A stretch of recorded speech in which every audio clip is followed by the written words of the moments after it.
You must be the ones tasked by the Academia with renovating Aru? That's right. Good afternoon. I'm Kaveh, and these two are Termezi and Naisaburi. Hey, I'll hate them! Come and introduce yourself! We've met before. This is Thoth, the Ibis King, and everyone knows these two. Afternoon, gentlemen. I've only ever seen these two in murals! Ah, the paintings in the temple. They show us chatting, playing cards, playing chess. Precisely the activities we most enjoy, funnily enough. No, only you enjoy playing chess. We were just humoring you. I wouldn't go that far. Back to the matter at hand. A preliminary assessment by the Academia indicates that this project requires expertise in various disciplines, including the deciphering of ancient texts, mechanical engineering, the restoration of ancient ruins, and elemental theory. The most capable minds in their respective fields are here before you. If there are no objections, we'd like to begin our work. The artisans who built Aru for Al-Ahmar gave their very lives to create this splendid work. Follow their example by giving your utmost devotion to this project. I didn't know that. We'll do our best, of course, but we certainly won't be sacrificing our lives. Such brazen words. Humans these days are a far cry from their ancestors. What little respect you show for King Deshret. No, that's not what he meant. Please, don't mind him. He shares your sentiments, just not your, penchant for hyperbole. Assuming that's what you were going for? I just think it's important to manage expectations. Forgive my lack of courtesy, but we simply can't sacrifice our lives to the gods on completion of the project like people in the legends of old. Here's a first draft of the project proposal for your perusal. Please let us know if you have any requests. Normally, I'd have made it look a lot more visually appealing, but we were really pressed for time on this occasion. I hope you'll forgive me if it's a little rough around the edges. Naturally. If my fellow ministers deem this meager display of respect sufficient, I suppose I can consider agreeing to their proposal. Why are you so preoccupied with the ostentatious displays of respect to Al-Ahmar? We should be trying to make things easy for them. You never know. We might have to rely on these young people to look after us in our old age. Exactly. This is Aru's mainframe. Be reminded to use it with great caution. We certainly will. Thank you for your assistance. You may attempt to lay out punishment should you so desire, though I'm afraid it would be futile. You and I both know that certain components of Aru can only be operated by humans. King Deshret always believed in humanity. Still, the reason that Aru's modules are designed that way is not so much because he trusted them, but more because he was wary of you. Is that true? No wonder human artisans helped to build Aru then. He actually required human assistance to create his greatest work. Naturally. Have you noticed that the Goat King keeps giving superficial responses? It's like he's just going through the motions and leaving the real debate to his colleagues. He understands the art of perfunctory speech. That's what earned him his position as the Minister of Ministers. It seems the rumors about King Deshret being a poor judge of character are baseless after all. Excuse me for being blunt, but it sounds suspiciously like you're putting yourself on a pedestal and mocking me. You're mistaken. And while there's nothing strictly wrong with making every conversation about yourself, it's not exactly a positive tendency either. You? Whatever. I knew it'd be like this working with you. All right, let me past. I need to look at this console. It's your job to activate it after all. Let's begin. Everyone, please proceed with the external checks and preparations as per the procedures outlined in the engineering plan.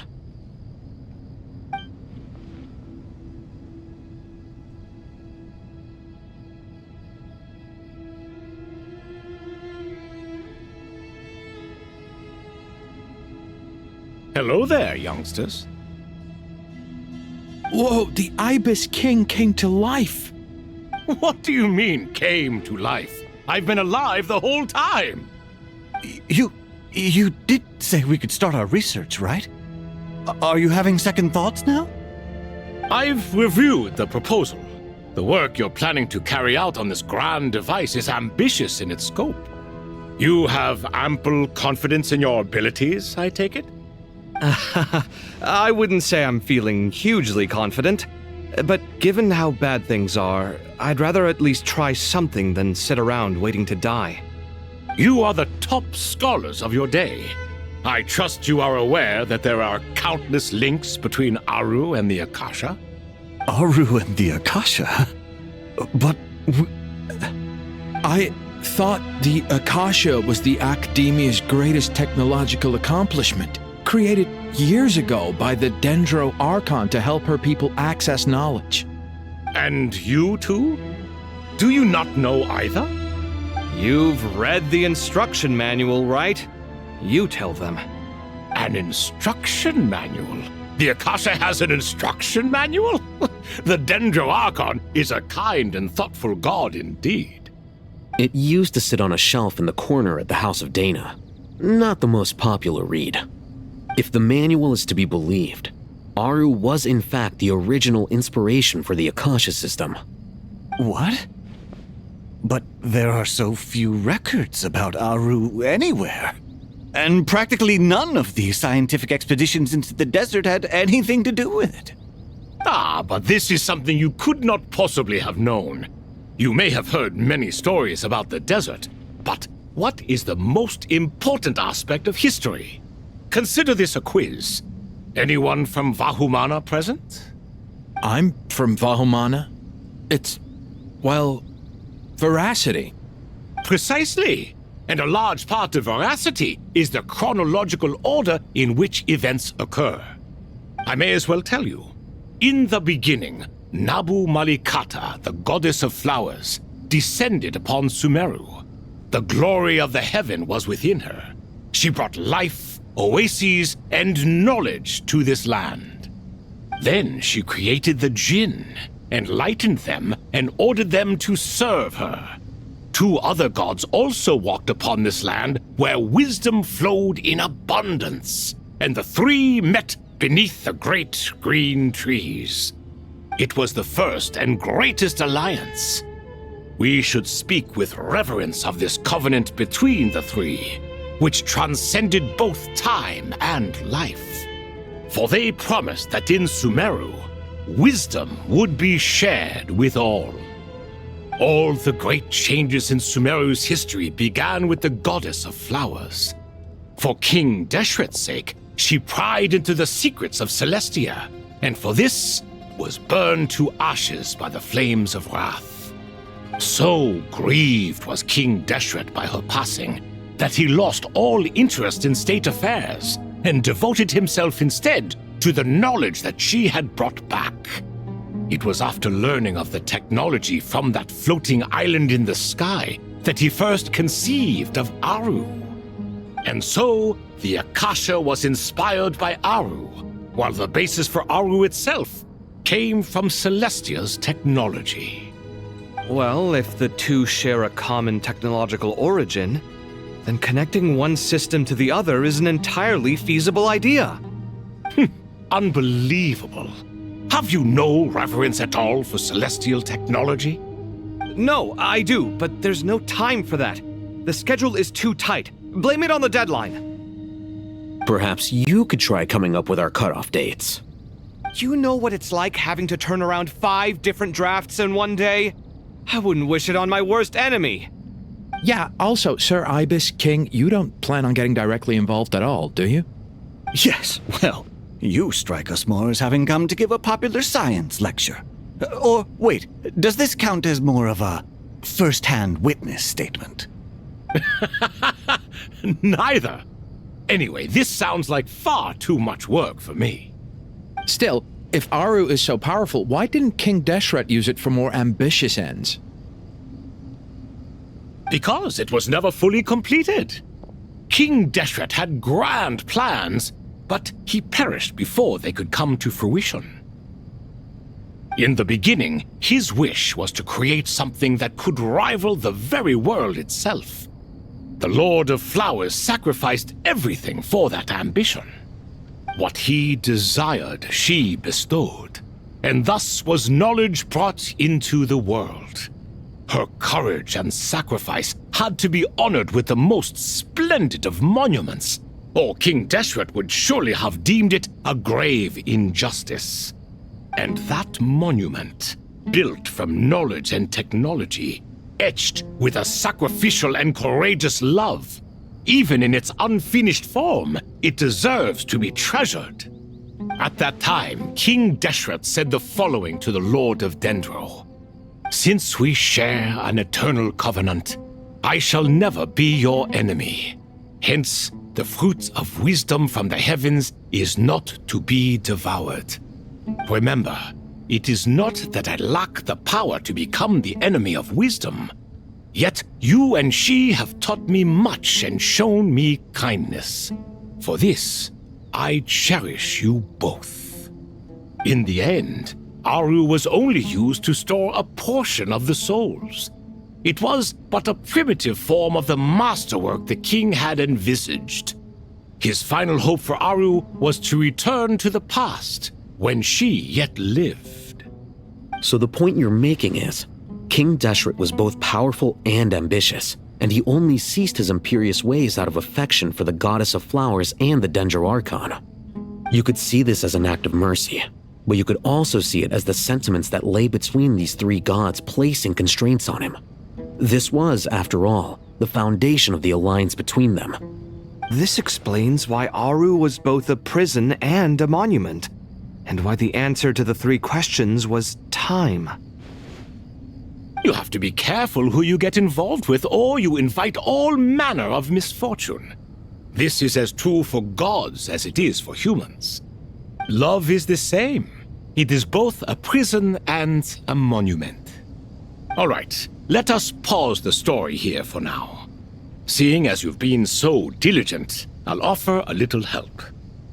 Who's in charge again? Is it you two? Ah, yes, me and him. Now then, close your eyes. Wisdom hides in the space between the tangible and the intangible. It is to convey the incommunicable through the simplest of mediums.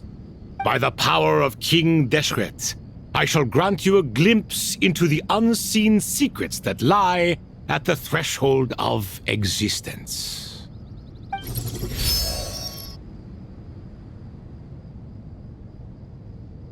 Where did this come from? Is it a new mechanism?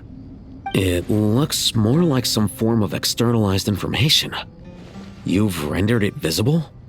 Just as the Akasha allows you to access a greater range of knowledge, the power of our king permits one to perceive ingenuities that do not belong to this world. This is no ordinary mechanism. It reflects the internal structure of Aru. Whether you choose to increase or decrease, keep or discard. Come, use these to achieve the outcome you desire. Looks mechanical to me. Better let me handle it, just in case. But wait, how do I get up there? Turn around. So that's where the elevator is!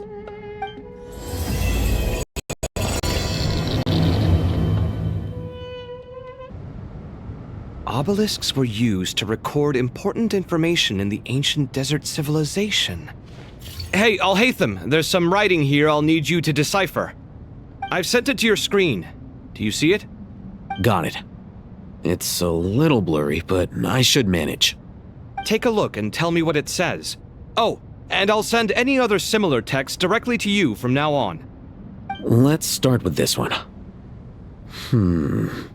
It's a variant of an older script.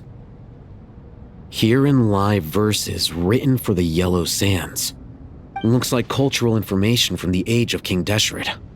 If so, I suggest you delete it.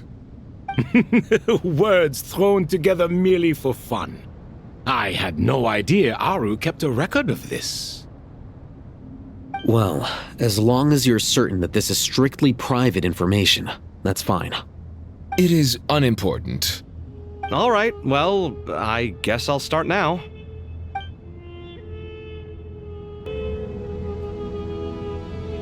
Found some more. Sending them over to you now.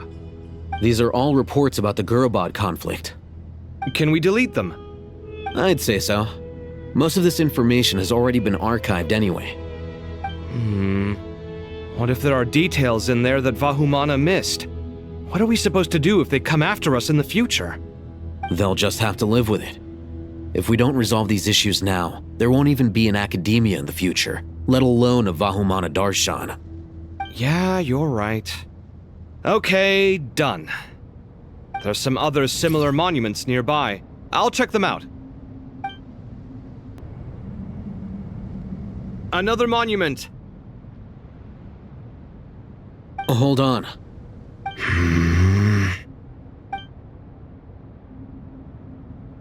You're still reading it? How long is it? It records the development and governance of the Oasis civilization.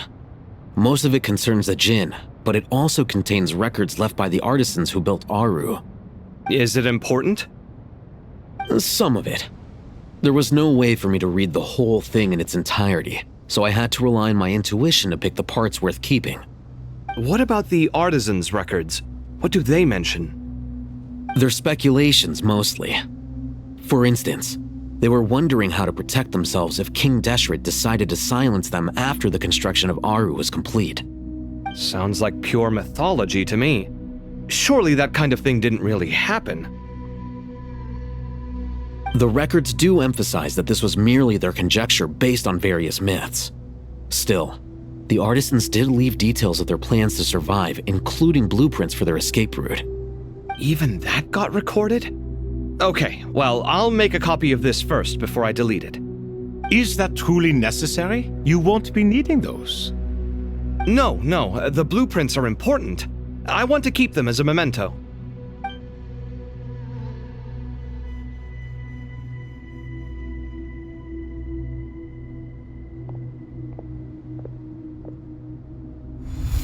I think that should just about do it. It meets the requirements of the contingency plans, so we should be good. I gotta say, it's the strangest feeling, this cross between reality and the intangible.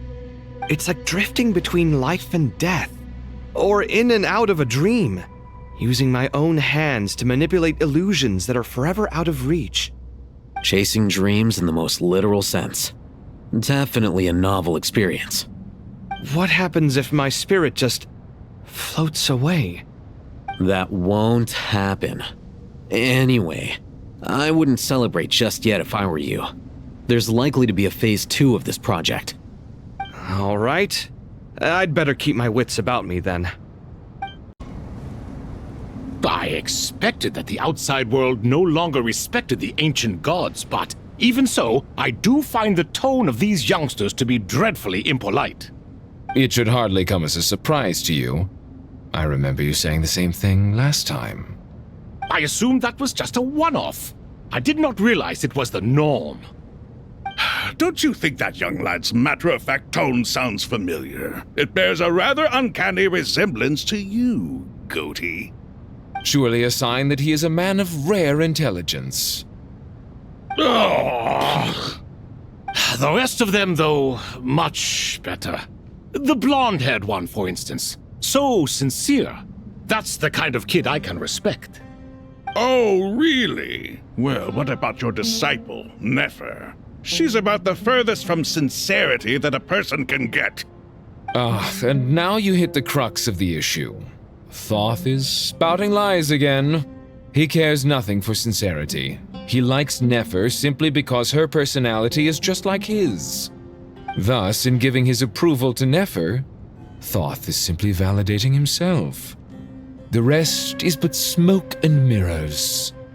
You have some nerve saying that. There really is no helping you two. Shut up, chess rookie. What nonsense is this? How dare you tell me to shut up? How can you engage in such banal chitter-chatter at a time like this? Aru has been opened. The glory and splendor of a bygone age is about to sweep over the earth like a flood. And you're here squabbling like petulant children. All three of you are insufferable. King Deshret was merciful, indeed, giving you a chance to be released from prison. I say, you should have been locked up for good. Ah, but Bennu, look on the bright side. Had they not been released, we would not have been awoken. Oh. You've been here this whole time. You should be scolding them along with me. I miss Hermanubis. It's not a real reunion without him here. And now you're avoiding the topic and talking to yourself. Why King Deshret designed your personality like this, I will never understand. Isn't this simply proof that our king supports my free will? Oh, look at those two rust buckets. Suddenly, you two do not seem so bad after all. Here, here. If being stuck together for thousands of years fosters no friendship, I cannot say what would. Naturally. How's it going? Are things progressing smoothly? Well enough, I suppose. You know how it is. The work itself is only half the problem. The other half is having to work with Al-Haytham. I'm sure the feeling is mutual. Honestly, though, I thought you two had already worked things out. As if. Turns out working closely together is the best way to expose any tensions lurking beneath the surface. Besides, I just think that some people never change. Agreed. Case in point, you didn't make sure I was out of earshot before you started complaining about me. Old habits die hard. Actually, this is for your own good. Maybe if you spend a little more time listening to what other people have to say, you might actually realize that you're the problem. Naivete is another old habit of yours. I had assumed that you both volunteered for this project like us forest rangers. But now I'm getting the sense that wasn't the case. Definitely not. We were assigned to it by Lesser Lord Kusanali and Nephis. As much as I'd love to be doing normal work for normal clients, these Titan projects are all that's on offer right now. Though I'm sure they wouldn't be roping us in if they had any better options. Just goes to show how short-staffed the academia really is. I'm sure you've prepared yourself mentally, but I still feel the need to advise you to lower your expectations. It might make the process of working together a little less intolerable. I know! Same to you! But if you already understood that, you should also know not to say the quiet part out loud. Why don't you come help me with my forest patrols? Might help you avoid any further disagreements. Good suggestion, but unfortunately, differences of opinion will always exist. Changing the nature of the work won't get rid of them. For once, I actually agree. There is zero chance of us ever resolving our differences. Zero! But even so, the work must be done. Care for some coffee? I'm glad to see you making progress. Don't act so smug! It'd be nice if you made some too! I feel like even I've made some progress today. In the past, I never would have dared to try and mediate a conflict between you two while you're both right there in front of me. Apologizing probably makes it sound like I'm in the wrong, but I'm sorry. I was just kidding. Truth be told, I don't have any work to do at the moment, so I'm just here to kill some time. How's Kale? She's studying with Nicole. I'm not sure how she's getting along, but she seems to be in good spirits at least. I wouldn't worry. Angelic affairs are probably above your pay grade anyway. I know what you mean, but Sino and I are still a little concerned for her. He said he'd go keep Kale company after he's finished training the mercenaries. I'm planning to join them myself shortly. Kale will be okay. Have faith in her. Even we can see how much more confident and outgoing she's become in these past few years. Thanks to you and Sino being there for her and providing guidance every step of the way, she can finally stand on her own 2 feet. On her own 2 feet. Does it feel bittersweet? Watching the younger generation grow up and move on. No, not yet, at least. I was just thinking, I wish there was more I could do for everyone. She'll be fine. Yeah, she will. Just try to relax.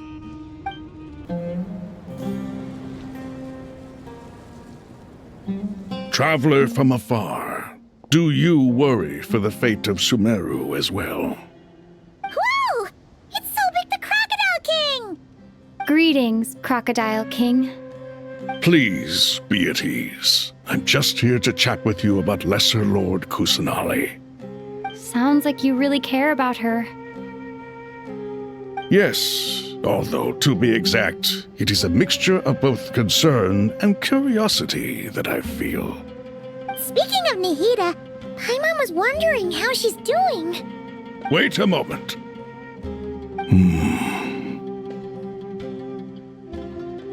What is it?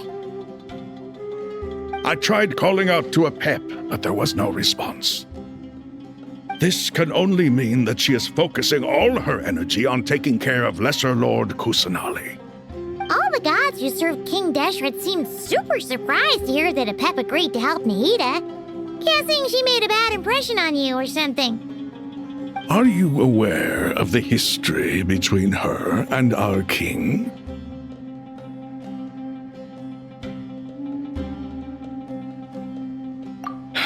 Then you are learned indeed. I'm glad to know that Sumeru has the support of someone like you. At the end of his life, King Deshret tricked the Dendro Dragon into swallowing him whole, leaving her to bear the torment of his sins. The Dendro Dragon despised King Deshret, yet he outwitted her. Rather than bringing disaster to the land, he chose to deceive her and thereby ensure his annihilation. An act that surely displays his love for humanity. The Dendro Dragon stands for the glory of a bygone era. She hated Al-Ahmar and what he represented. All the gods, all the power they wielded. And so, her willingness to help the Dendro Archon through this crisis comes as a great surprise indeed. It makes one wonder whether, perhaps, the Dendro Archon assisted her in the past. Yep, Nihida did her a huge favor.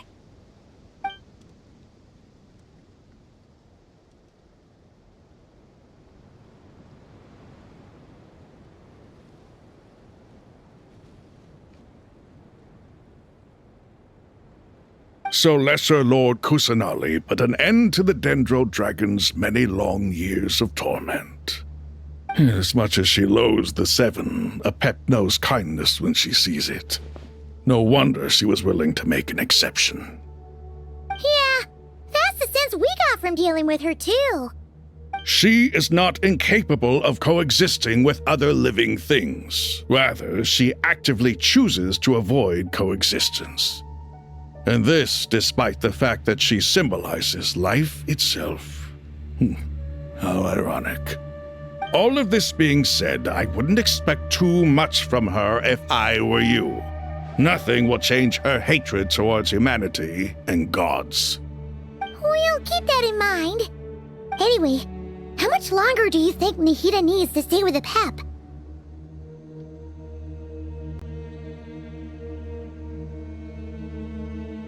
For all we know, the Fatui might still be in the desert. Just to be on the safe side, why don't we grab anyone who isn't busy right now and go look for her? I'm alright, Paimon. Huh? Was that Nahida's voice? It seems the treatment was effective. Since when do my deeds require your evaluation?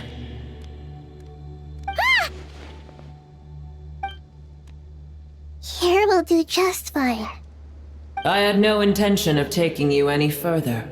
One ought not expect greater generosity than they have earned. You always hide your kindness away like an oasis within a sandstorm. Only those who make it through the swirling winds can know just how beautiful that oasis is, and how much hope it brings. You dare appraise my being? No, I'm expressing my gratitude. I want to thank you for sharing your precious life force with me.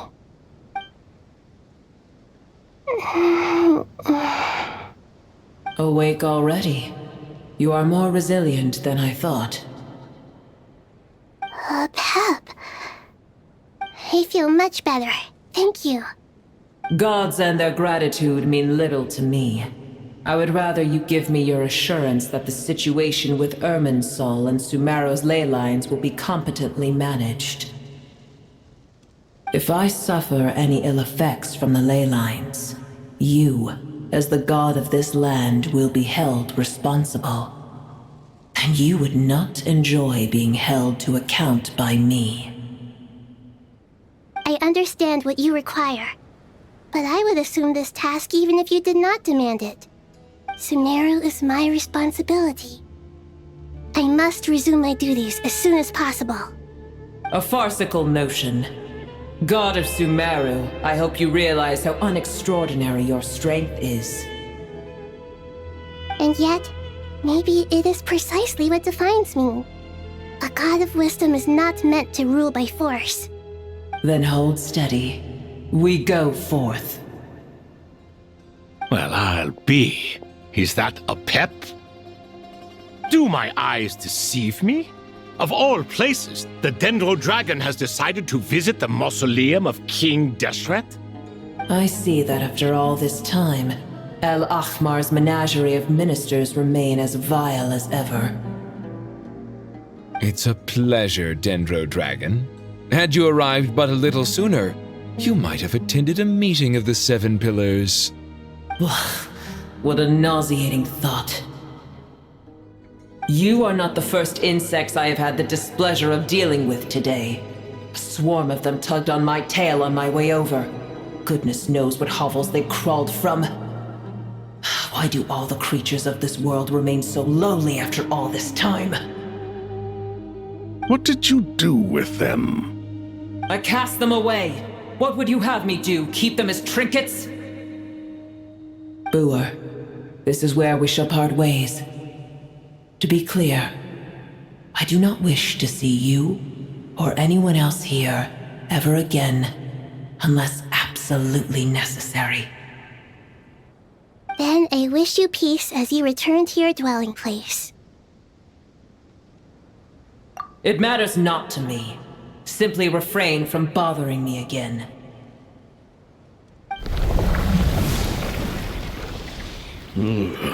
A force to be reckoned with. At times like this, I feel glad that she has no interest in any of this. Hold on, just hold on, okay? We're almost there. We made it! Huh? Wait, that voice! It's... Uh-oh, I'm gonna fall!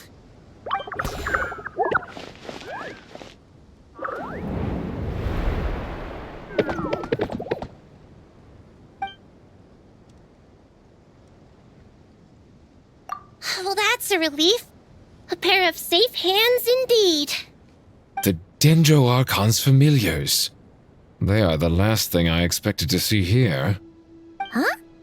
Wait, what are the Aranara doing here? Don't you guys hate the desert? Obviously I was worried about the Dendro Archon. I've been supporting them with my Pari powers the whole way here. Oh, they seem pretty nervous. Is it because there are too many people around? Not just people. It's all these non-human beings, too. It's hard on them.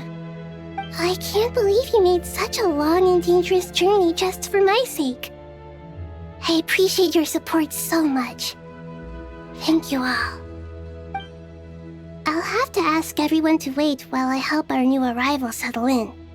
Once I'm done, I'll gather everyone to discuss our next steps. Traveler, Paimon, shall we find a place for our friends to stay? Awesome! Let's go! Well, first I have some questions.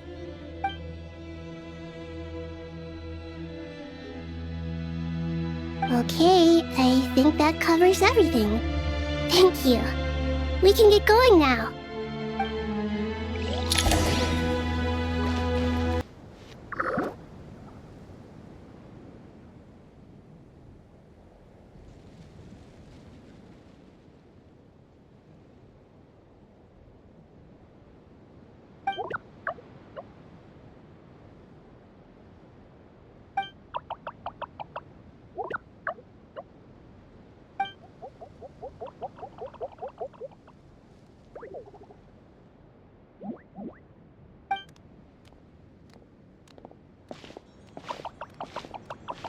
Hello, everyone. It's only us.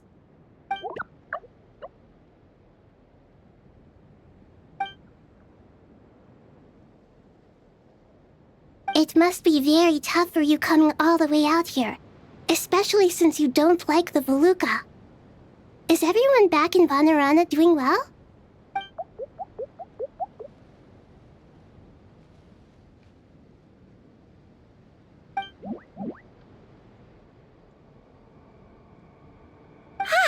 Everyone's here. Good. Are you okay? You look like you were about to pass out back there. Then you're forgetting who I am. Don't underestimate me.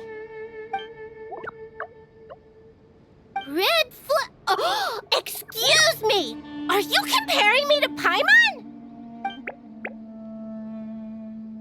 I suppose everyone is gathered here because of me. As we can see, the situation is critical, and everyone is very busy with their various tasks, so...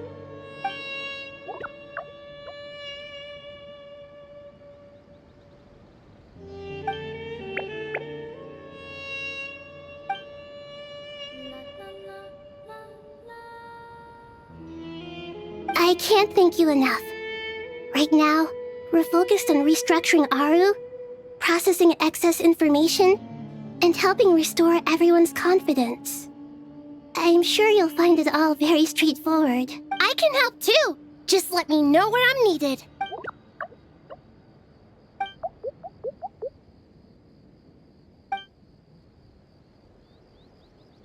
Up to no good?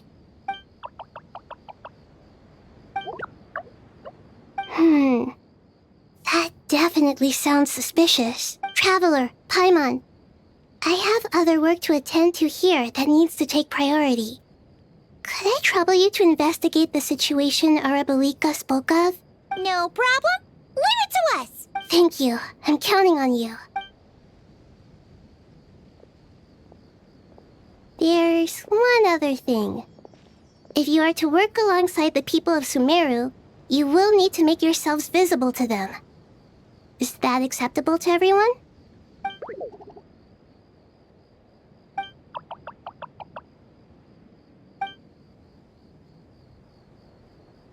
There's nothing to fear. No one here will hurt you. But if you do feel afraid, don't worry. Just call my name and I'll be there. Very well. Now, I shall bestow a small blessing upon you all. Whenever people see you and interact with you, from the moment their gaze meets yours, they will experience the most beautiful of dreams.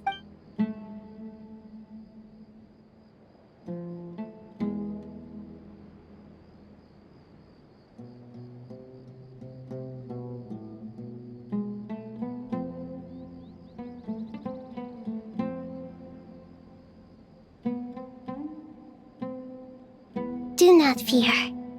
We will face it together. This too shall pass.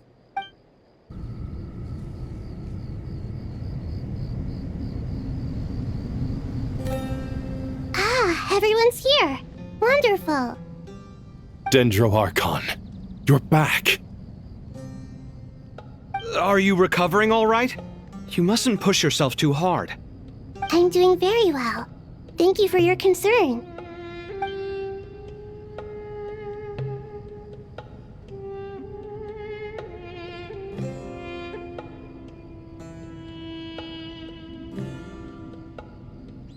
I see. Using the power of Aru to reboot the Akasha and gain access to Irmin's soul. It's a sound plan, although... I regret to be the bearer of bad news, but with the state that Irminsul is currently in, it's impossible to access via traditional means.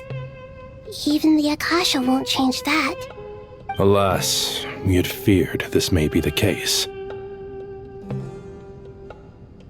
And what about non-traditional means? Non-traditional means? Are you saying... Desperate times call for new measures.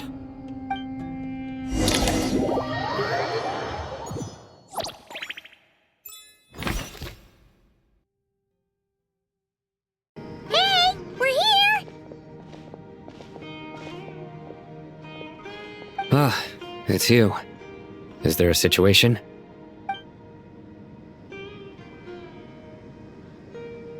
The Aranara have good intuition when it comes to people.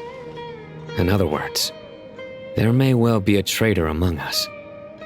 Given everything that's going on, I'd be more surprised if there wasn't. Miss Nefer, as a professional intelligence broker, I trust you have a solution? Not one that I'm willing to volunteer. What's in it for me? Let's say I'll treat this as a pilot project aimed at expanding your intelligence operations. Whatever business you're in, an avenue to demonstrate your abilities could never hurt. I like the sound of that. Glad we're on the same page. Given that you rarely set foot in Sumeru, practically no one at Caravan Rebot knows who you are. I take it you've read the files on everyone in the area? Yes. I also skimmed the list of evacuees, and am more or less up to date on where everyone stands. Any initial suspects? Limiting the scopes to males whose recent activity could be viewed as suspicious. I've identified 3 names. The Aranara saw 2 people talking, but currently we only have 1 suspect. The other person was probably just a messenger, and in all likelihood has already left Caravan Rebot. Everyone is heading for the desert per the evacuation order. Anyone willing to turn back at this stage is almost certainly with the Fatui. There's no way it was a spur-of-the-moment decision to act at a time like this. This spy must have been planted long ago. We need to smoke him out from wherever he's hiding. Sounds like you have the beginnings of a plan.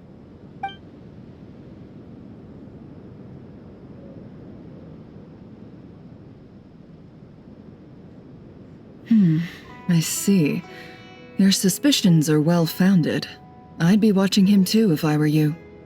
So far, we still lack solid evidence that he's been bribed.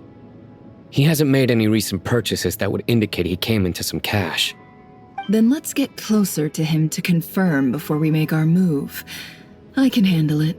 I'm not based in Sumeru, so barely anyone at Caravan Rebot knows who I am. And you're certain you've never encountered this person in Nodcry? I'm certain. Besides, it's extremely rare for me to have had any direct contact with Sumeru mercenaries besides Jet. There's no way he could have seen my face before. Sino, stay out of sight and wait for my signal. If he raises any red flags, I'll bring him toward the main road. Understood. I'll take it from there. Excellent. Well, it's a pleasure working with you.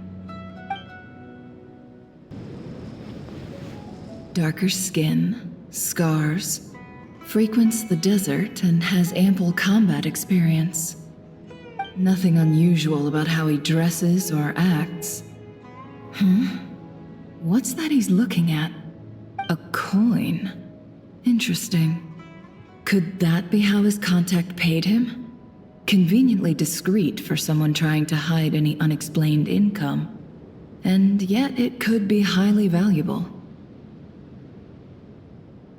Sorry to bother you. Has everyone here already left?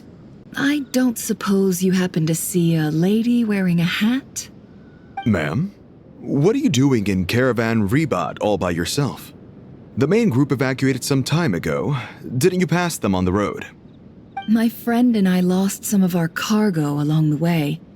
I didn't want to miss out on potential business, so I told her to go on ahead and meet the client while I retraced our steps.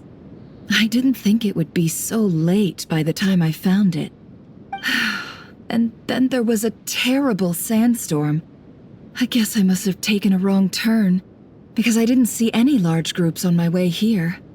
Forgive me for asking, but just to be on the safe side, could you describe this friend of yours? Sure. She has blonde hair, and she was wearing a hat and a white dress.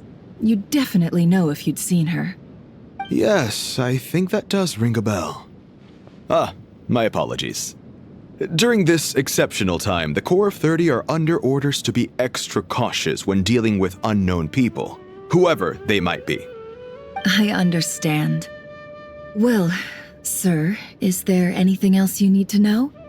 If not, I'd better try and catch up with them. Hey, wait! They left a good while ago now.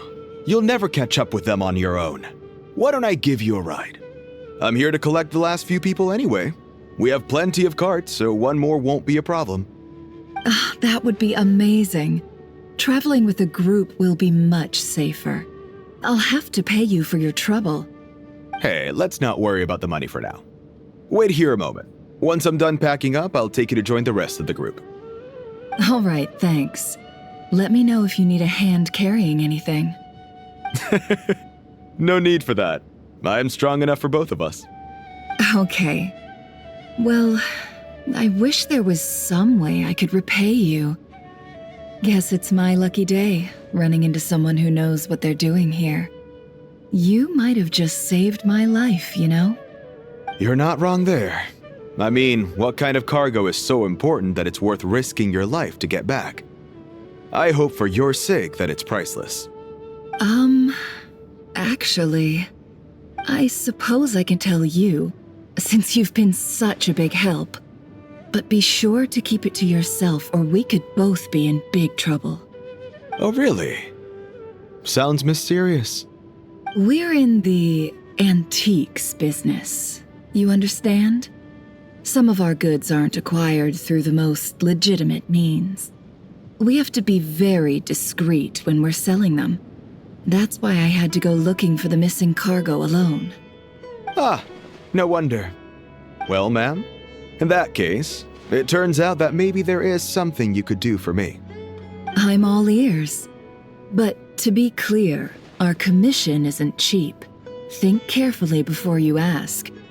We don't want to ruin our relationship before we even hit the road. I'm sure that won't be a problem. My issue is, I have something that's a little difficult to sell on as well. Take a look at this.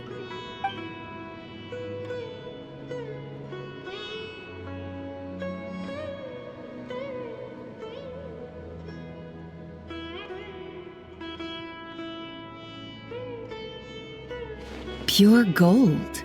That's quite something. How'd you come across it? Dig it out of some ancient tomb? If you look hard enough, there are many treasures to be found in the mausoleum of King Deshret.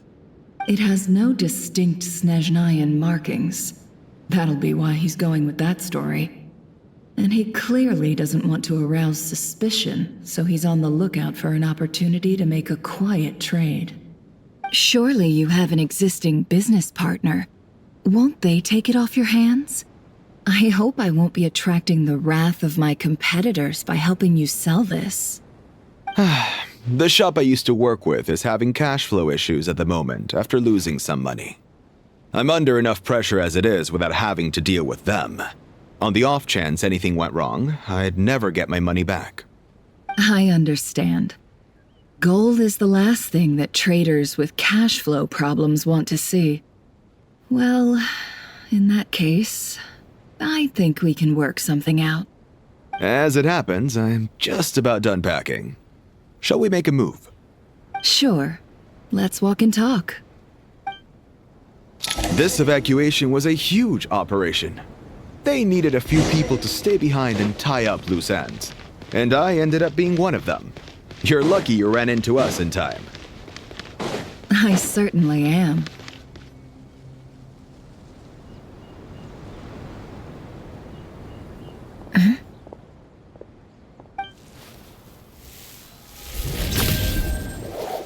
Hands where I can see them. General Mahamatra! No, wait! What are you doing?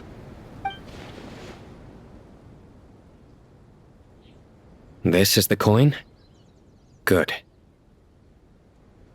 Sadly, you won't have the chance to spend it. Nicely done. Looks like Sumeru's Matra are a well-oiled machine nowadays.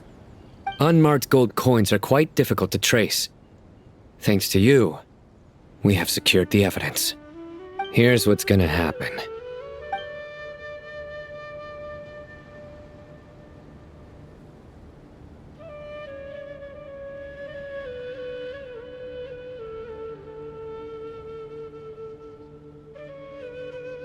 Southeast from here, leeward side of the hill. That's where he's meeting his contact. Great work. Candace tells me your interrogation skills are highly effective. Hers are quickly catching up. She's improved a lot in recent years. Looks like it's over to you for the next step. Because I'm quickest on my feet? Because you know how to trail a target. Plus, it'll be easier to monitor their activity from the air. Fine. I'll be quick. One more thing. The Traveler just brought a message from the Dendro Archon. Once you're done with this, we're to meet up at the mausoleum of King Deshret. Got it. Will do. Are you sure you'll be okay on your own? Gee, I don't know. Maybe you should come with me. Okay. Then Paimon's coming with you. Really? You do know this is a stealth operation, right? Meaning, you have to be quiet? Paimon? Are you sure about this? Well, Paimon at least wants to give it a shot. Like everyone says, if you never try, you'll never know. Besides, being the best guide into that has to count for something. This should be a piece of cake. Fine. Join me if you want. But be warned, if anything goes wrong, I'll have to gag you and shove you into a bush. No need! Paimon will be super careful. Promise! Good. Then what are we waiting for? Let's go. Ah! Coming! Coming! Slow down, will ya? We're here. Now we wait. Okay, yeah, cool. Cool. What's on your mind, Paimon? Huh? Nothing? I thought all you cared about besides being a guide was food and sleep. Why the sudden urge to go on a dangerous mission? What's that supposed to mean? Paimon's been on plenty of dangerous missions before. But never on your own. You hardly ever leave the Traveler's side. Just saying. I'm kind of at loose ends right now. So if you did want to share, I suppose I'd have to listen. If not, suit yourself. Makes no difference to me. Hat guy? Do you think Paimon is useless? What? Where's that coming from? When we were in Notcry, Paimon suddenly realized something. Even though Paimon's with the Traveler every single day, whenever we face real danger, she can't do anything to help. Paimon doesn't get like this very often. She just got really scared when the Traveler got kidnapped that time. What if she never came back? What would Paimon do then? And the more Paimon thought about it, the more useless she felt. But Paimon doesn't want to be a burden. Paimon wants to be a friend who's actually useful. Does that make any sense? You know, that feeling of just being completely useless and... Oh, Paimon probably sounds so ridiculous right now. You asked the right person. Boy, do I know that feeling. Oh, hat guy. I'm not gonna try and encourage you. What I will say is this. When you start doubting yourself, you have two choices. Give up or change. You have to make the decision to move forward. Otherwise, no amount of consolation from other people is gonna help you. So ask yourself, what do you want? To get stronger? To learn more? Whatever it is, go do it. You won't have any regrets if you can at least say that you tried. Oh. All right. Something's not right. Shouldn't they be here by now? Paimon, is it just me? Or is it a little too quiet around here? Should Paimon take a look? We'll give it another hour. If nothing happens, we head back. Okay.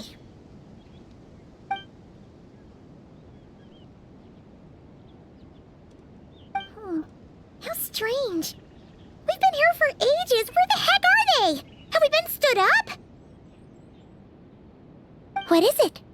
Did you think of something? Something feels off about this whole situation, but I can't quite explain why. We know for sure that the guy Sinocot had something set up, yet somehow his contact is a no-show. So, either the handler got caught, or, more likely, they decided to cut our guy loose. But how would they know to do that? Wouldn't they at least send someone here to check things out? That's the problem. They couldn't possibly know what's happening here. Unless... This feels all too familiar. Come on, let's head back.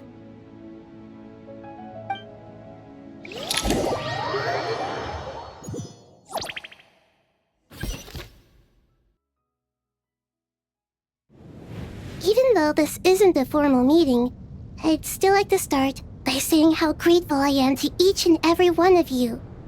Thank you all for coming here and standing by our side.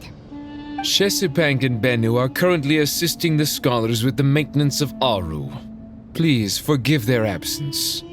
As for Hermanubis, may he rest in peace. We remember him with great fondness. There have been times when I imagined what it might be like to meet you all. Now that it's really happening, I feel quite emotional. Time has taken many things away, but that which remains is all the more resilient. I must say, there is one thing that rather surprises me. You appear to be in good spirits, Lesser Lord Kusanali. But even so, I can sense that the life force given to you by the Dendral Dragon has far from fully resolved the problem of your vitality. Oh no! So even Apep's power didn't work? Don't worry, Paimon. It worked very well indeed. The issue is how closely I am tied to Irminsul. Until the problem with it is resolved, there is no way I can fully recover. Sumeru has undergone tremendous changes during your absence. When gods pass away, inevitably, people's faith in them grows weaker. You must have sensed it already. Your power is not what it once was. Regrettably, this is true. I too have grown weaker due to the effects of Irminsul. Right now, we're all in quite a sorry state. Then what do you suggest? We take all the help we can get. Sumeru is our shared home. You and I, gods and humans alike. We must unite all our strength in this moment. Though Al-Ahmar is no longer with us, the alliance between the three gods remains in force. Regardless, as subjects of our king, we have a responsibility to support Sumeru through this catastrophe. Not to mention that it was the people of Sumeru who released us from this prison of Aru. Times have changed, and the people of today possess greater wisdom than those of the past. You really know how to give a rousing speech, Goti. Now then, let us learn more about your plan. The brightest minds of the Sumeru Academia are busy opening and renovating Aru. They claim it has something to do with Irminsul? Correct. Irminsul has existed in Tevat since the very beginning. But during the Age of the Dragons, it did not possess the significance it holds today. After the heavenly principles arrived, the power of the Light Realm was divided into elemental energy, and Irminsul was refashioned as a device that records and preserves all information. Since then, everything in this world has been inextricably linked to it. As the Dendro Archon, I have a duty to protect Irminsul. To Sumeru, it is both a national treasure and undeniably a major threat. Tevat has seen many upheavals in the last few years. The most recent of these was a major crisis in Notcry, which forced Sumeru to be even more vigilant than usual. I made sure to monitor all the pathways through which an outsider could potentially transmit themselves into Irminsul. But despite my efforts, a major problem still arose within. I still believe that someone has actively invaded Irminsul. But rather than taking any of the pathways I referred to, the intruder chose instead to utilize the most direct route, and the only one that cannot be protected against, by entering Irminsul through death. I see what you mean. You cannot simply stop all deceased souls from returning to the ley lines because of a potential invasion that could occur at any time. That's right. As important as it is to guard against external threats, I couldn't allow myself to stop the souls of the departed from finding peace. Please, understand how difficult this predicament was for the Dendro Archon. Defense has never been an easy task. After Irminsul was invaded, my authority was quickly restricted. Soon after that, the tree began denying access to any connections. I'm sure you feel responsible, but you are not to blame. No one can predict every possible disaster. There will always be trials and tribulations for the world to endure. But the people of Sumeru should not have to endure this. We must find a way to break through the lockdown and connect to Irminsul. And this is why you need Aru. Yes. The only thing in Sumeru capable of rivaling Irminsul in terms of overall function and performance is Al-Akhmar's legacy, Aru. All I managed to do before falling into a coma was make some minor adjustments to Irminsul. Using Aru is a last resort, and a move that comes with enormous risks. The scholar's initial plan was to borrow Aru's power to reboot the Akasha, then use the Akasha to connect to Irminsul and investigate. Unfortunately, Irminsul has suffered far greater damage than they first thought, rendering that plan futile. To rise to the challenge, we had to resort to more extreme and far costlier means. This has led to a number of new contingency plans. To reclaim Irminsul, our brightest scholars have made further modifications to Aru with multiple goals in mind. I thank you all for giving them your blessing in this endeavor. Human wisdom has clearly improved over the millennia. You have not only our support, but that of the Jinn, the Aranara, and the Pari. Together, we will do everything in our power to save Irminsul. By the way, when you spoke earlier of an intruder, it almost sounded as if you knew who you were dealing with and what they were capable of. Well, since you ask.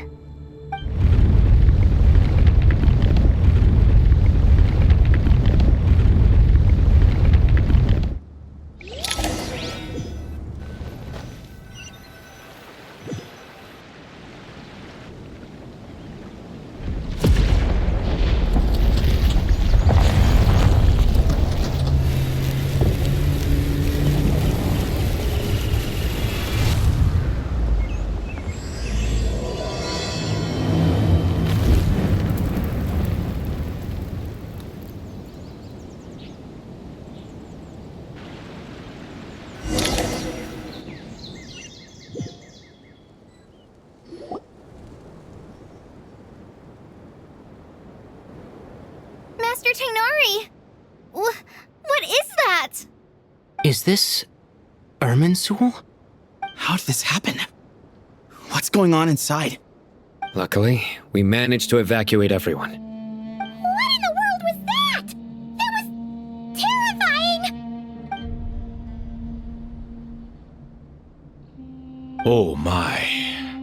I understand now, Dendro Archon. You make yourself quite clear indeed. Not once over the millennia has Irminsul been so terribly afflicted as this. Please continue, Dendro Archon. Irminsul's root system is what comprises the ley lines. In the past, it has always been hidden away, going unseen by the general populace. But now, an evil intruder is making it reveal itself. It has become a tree of unbridled greed.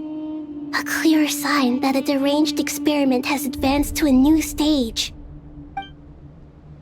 Blasphemy. From where I stand, an experiment in the name of blasphemy sounds rather improper. But if we are to honor Dottore will, this is what we must do. The birth of this tree proves to me beyond doubt that this incident is connected to him. But to explain the situation in full, there is someone I need to tell you about.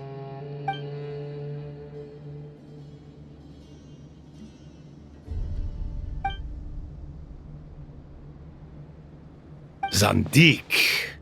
So it was him. I saw him in the desert once. A man of supreme arrogance. So this is where it has taken him. But didn't Dottore die and not cry? How is he still able to do all this? He must still have loyal followers amongst the Fatui. Even so, I'm still unclear as to how he has been able to wield such a profound influence over Irminsul.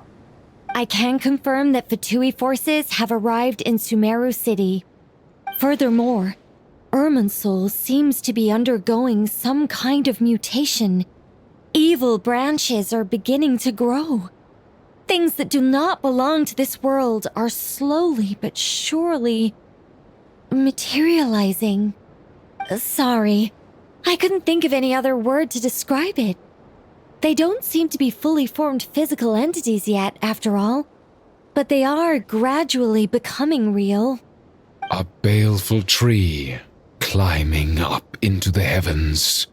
Speaking of Dottore, I have some information on that front as well.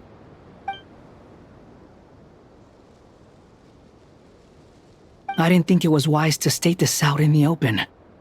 But my theory is, the mole wasn't cut off after he was caught. They wrote him off from the beginning. You mean, the Fatui never intended to follow through with him? Then why plant a mole at all? It's hardly a conventional strategy, and the rationale behind it is pretty twisted. But as it happens, I know someone who works exactly this way. And when it comes down to it, his goals are very simple. He just wants to confuse people, so they can't figure out what he's up to. He's been a collaborator of Dottore's from the outset. That fact alone confirms that Dottore is involved with this somehow.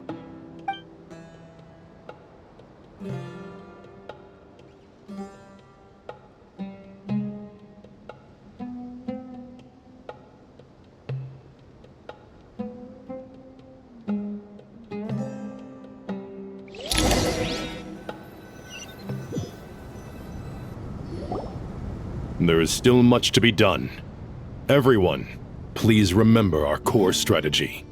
As per the discussions, the following groups must act immediately. Mr. Al-Haytham and Mr. Kave, the next phase of the Aru renovation project must begin right away. Godspeed to you both. We'll give it everything we've got. The plan looks feasible, but the implementation will require certain resources. General Mahamatra Sino and his team will help to procure the materials required for modifying the terminal. No problem. I've already spoken with Sethos and Hat Guy, and they've agreed to assist me. This kind of thing is best left to the fleet-footed, right? Hat Guy? If it's efficiency you're after, we're the right people for the job. Following up on the elemental energy amplifier we discussed, Ms. Dory, I assume you're the one most familiar with the status of this project. Aside from the Dendro Archon, of course. Yep, that's right. Leave it to Lord Sangama Bay. Got it. Well, I'd like Madame Farazan, Kale, and Nicole to support Dory on the technical side. You can count on us. Will do. Rest assured, I'll take good care of Kale. Dia, Candace, and Nefer, you'll be in charge of negotiating between the various parties. I trust you remember our goal. You bet. We can handle it. Good. I believe that covers everything. Tainari will provide ad hoc support as needed, if that's okay. Poor Tainari. Must be tough being Nephis' student. Getting bossed around all day, every day. Hey, don't try and drive a wedge between us, you old rascal. All it says to me is that Master Nephis has faith in everyone's abilities. While I'm nominally here as backup, I doubt there will be many situations where my help is needed. Exactly. Finally, Traveler, you and I will head to the border between Sumeru and Natlan. Once that task is complete, I'll be asking some of you to accompany me to the Eternal Oasis. The Eternal Oasis? I thought that was just a legend. So it does exist after all. Regarding your trip to Natlan, under normal circumstances, a meeting between our two nations would be a far more formal affair. Unfortunately, Sumeru is all but completely cut off from the outside world at present. So regretfully, we won't be able to give the Pyro Archon Mawika the grand reception that she deserves. My apologies for the inconvenience. No point putting too much pressure on yourselves. That goes for everyone. Right. Especially you, Dendro Archon. I'm sure you're still feeling quite weak. Don't worry about me. The Dendro Dragon's life force will sustain me.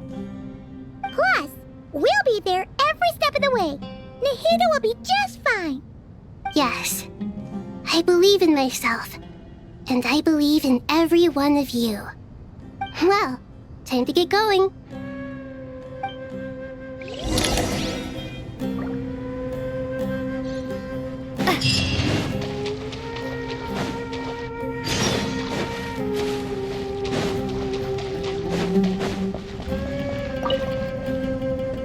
To what extent we can implement the final plan depends on how successfully the Akasha can be modified and configured. And to make sure the configuration works, Aru will also need some further optimization. Yeah, no surprises there.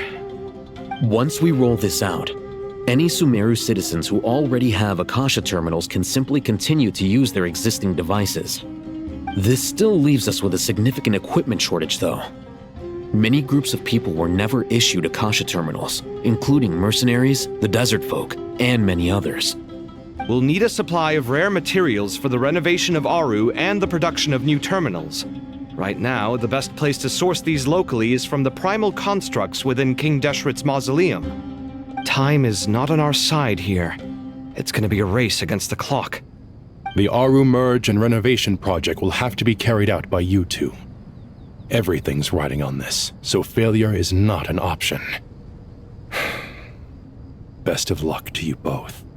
As discussed, General Mahamatra Sino and Mr. Hat Guy will source the required materials. Mr. Sethos is quite familiar with the layout of King Deshret's mausoleum. With him accompanying them, things should go quite smoothly. I have every confidence. In the meantime, we may as well take a breather. Makes sense. There's not much we can do until the materials arrive. Get in formation and stay close. What is this, boot camp? Knock it off. It's just Sino being Sino. You know what he's like. Everyone clear on our mission objective. Look at the excess primal constructs, dismantle them, and extract the required materials. And King Deshret's 7 pillars agreed to this? If they're just sitting there doing nothing, we might as well put them to use. Thoth's words, not mine. These devices should still be usable even though they're broken down. Let's take them back for the others to review. Enough to make an Akasha terminal for everyone who doesn't own one. I remember you telling me how revolutionary these Akasha terminals were.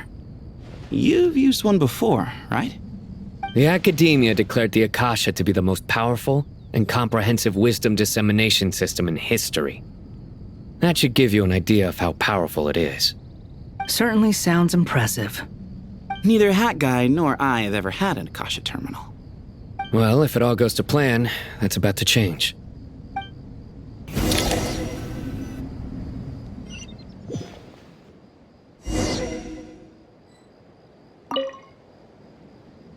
Oh, goody! Thank you so much for handling the delivery. What a long way it was. You've really outdone yourselves. I'm well aware what a bumpy, dangerous journey it must have been. Now, I would have loved to oversee the process myself, but of course, those of us who know the plan can't leave the mausoleum. Oh, trust me, I'm patting myself on the back for my assembly work here. Simply flawless work. But will you really be needing all of this? According to our plan, yes, this is the quantity required. I have no complaints about the quality either. Only the price. So expensive. I heard you covered a lot of the funding out of your own pocket. Oh, that's an exaggeration. The Academia provided most of the funds. I just offered a small token of my goodwill. Of course, the real tragedy is how little profit I'm making on this. You know, it's a serious crisis when you can't even make money out of it. It's really quite a beautiful design. And I'm intrigued by how such a diminutive device is able to output the power of the Light Realm. Did you attend the lecture on Light Realm energy, Madame Farzan? I don't believe I saw you there. Of course I attended. I was just a little late, so I had to listen to the whole thing from outside the back door. Anyway, I have a perfectly good understanding of Light Realm, elemental and abyssal energy, as well as the relationship between the three. Good to know. Master told me in private that the conversion process between Light Realm energy and elemental energy involves highly classified knowledge that shouldn't be disseminated too widely. But even so, the scholars still shared said information. Well, you can't enforce a rule that everyone breaks. Is that the idea? At first, the Dendro Archon was reluctant to explain it in great depth for safety reasons. Later, she came to terms with it and simply informed my master that we would all have to face the question of survival together. To protect someone from such dangers means keeping them in the dark, but for someone to know and embody the wisdom within, they must understand its very essence. It's an information hazard. We're exposed to danger just by knowing the facts, and just like bait, it lures us in by offering us the solution to our problems. But if you're not careful, you'll end up pursuing it down a dark path. A tricky problem. But today, this big problem has been broken down into many smaller, more trivial ones. What do you mean? I get it. For instance, you and I share secret knowledge, while she and I take on the risks of life, death, and fate. Something like that? Hey, what? That is not what I call a trivial problem. Well, as they often say in Vahumana, an event that is monumental to the individual is negligible in the grand scheme of history. Generally, the fate of the individual is an insignificant affair. Being from Amorta, where the subject of our research tends to be a lot more personal, I have to disagree. It's hard to dismiss the individual as insignificant. In other words, the big problem of survival has been broken down into many small, interconnected factors, and each one of us represents one of those factors. When the same secret is shared with a group of people, the same fate binds them together. Most people would find this unimaginable, but to us scholars, this is the path that has always beckoned to us. Sharing knowledge is a good way to fight against fate. I will always believe in that. All right, I think that's everything. Thanks a lot. But don't go anywhere just yet. I'll still be needing you to calibrate the equipment.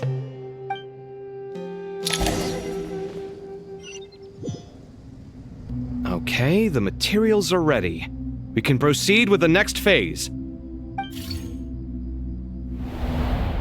Alhaitham, how are you getting along? Most of the information in Aru is written in ancient desert scripts. Some of this is written in a tribal language, while other parts seem to be a variant of an oasis script, based on the glyph forms. Oh. Not lost to history, I hope. Some are. All we can do is infer the meaning based on the rules of related languages. Although, this section actually fills in some of the missing historical record. I'm transcribing it so we can bring it back to the academia. After Aru started up, 2 more lines of text appeared here. Can you read them? Humans may not read what is written by the gods, except by not reading. Victory should not be easy to attain, for it symbolizes divine wisdom. Knowledge must not waver, for it has external borders. Is this a clue to solving a puzzle? Or is it being symbolic? You can't read it unless you don't read it. Victory is wisdom. Knowledge is confined by borders. Wait, I think I've got it. It's a metaphor, isn't it? It's talking about... a chessboard.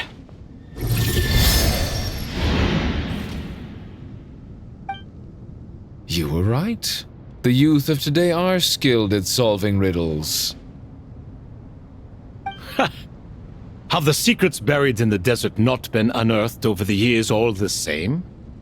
Since Aru is a place reachable through wisdom, this day was bound to come sooner or later.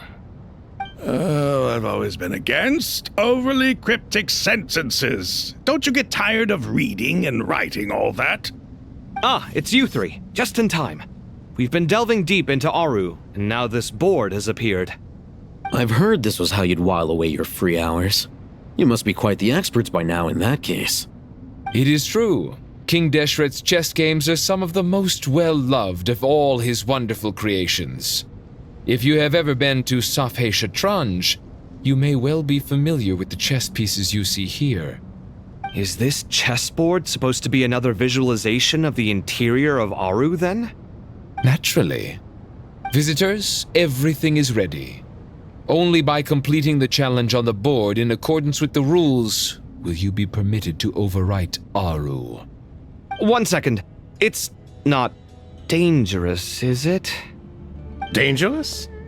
Why, yes, of course. I should be the one to go, then. Wait for me here. Sounds like the self-confidence of our present company has rubbed off on you. Don't be ridiculous. I'm your upperclassman, and that means I have to look out for you. I appreciate the sentiment, but a game of chess typically requires 2 players. Besides, I'm sure they won't let things get out of hand. Keeping things relatively safe is in your best interest too, isn't it? Fair enough.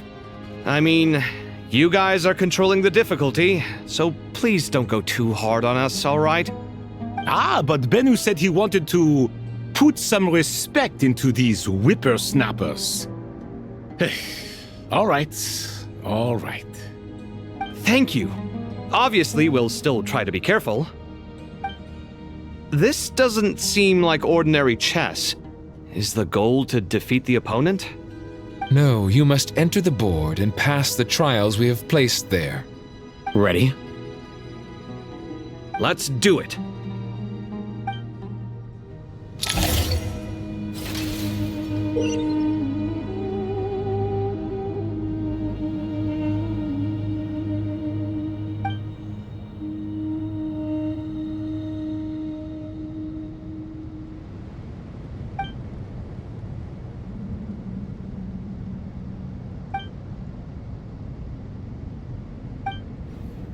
The first trial is posed by me. I don't think this is gonna stop us. Ah, but the key to this game lies in working together. Otherwise, you will be deemed to have broken the rules. Looks like it's up to me. Marak, can you open it? King Deshret's favorite primal construct. Living on in suitcase form, of all things. Amusing. Ho-ho! Excellent work. Now, don't be nervous. I'll make it nice and easy for you. Really? Thanks in advance. We appreciate it.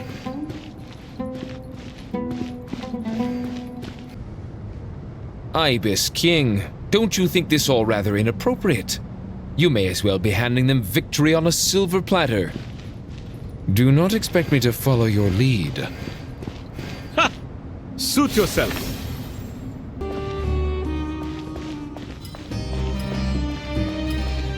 Strange time to catch up on sleep. I'm not sleeping, I'm thinking! It's not that simple, you know.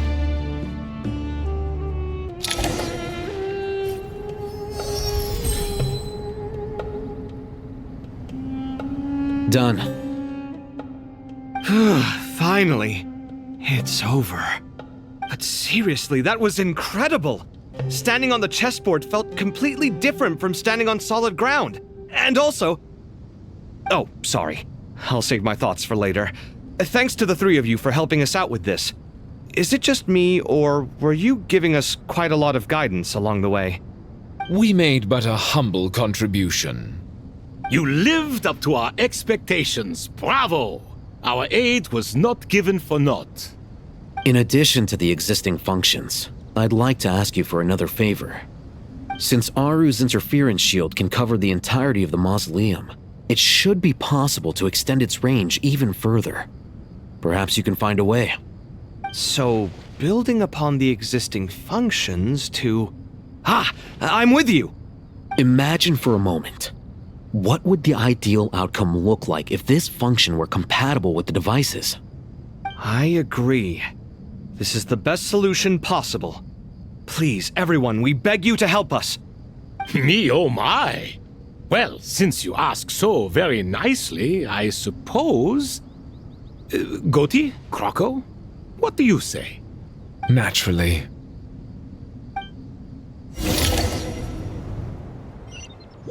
There you are. Miss Nicole truly is an angel. She shows great wisdom in guiding others, and she has already sent word to Natlan on our behalf. She said that while the other members of the Hexen Circle are busy with important work, she is quite free, and she is more than willing to accompany the people of Sumeru for the entire journey. Oh, there's Nicole, all right. Always super patient and loves to help everyone out. She's the best. She is. So kind and enthusiastic. Well, time for us to get going. Let's head out.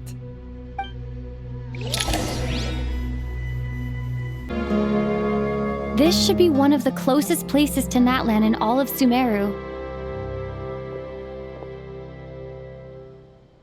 There's the barrier Nicole and Nefer mentioned. It completely cuts this nation off from the others. But why? Why separate you from the rest of the world now specifically?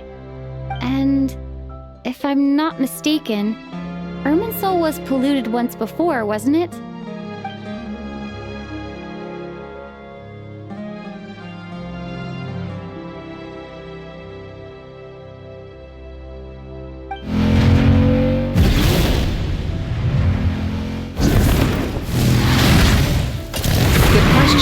I'm wondering the same thing myself.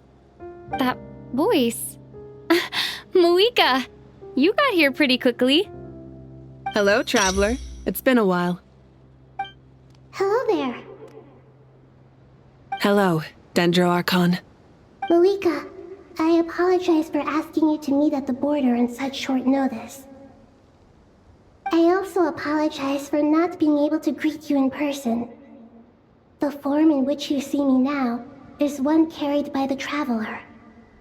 The real me is inside the mausoleum of King Deshret, and I am reaching out to you with my mind from here.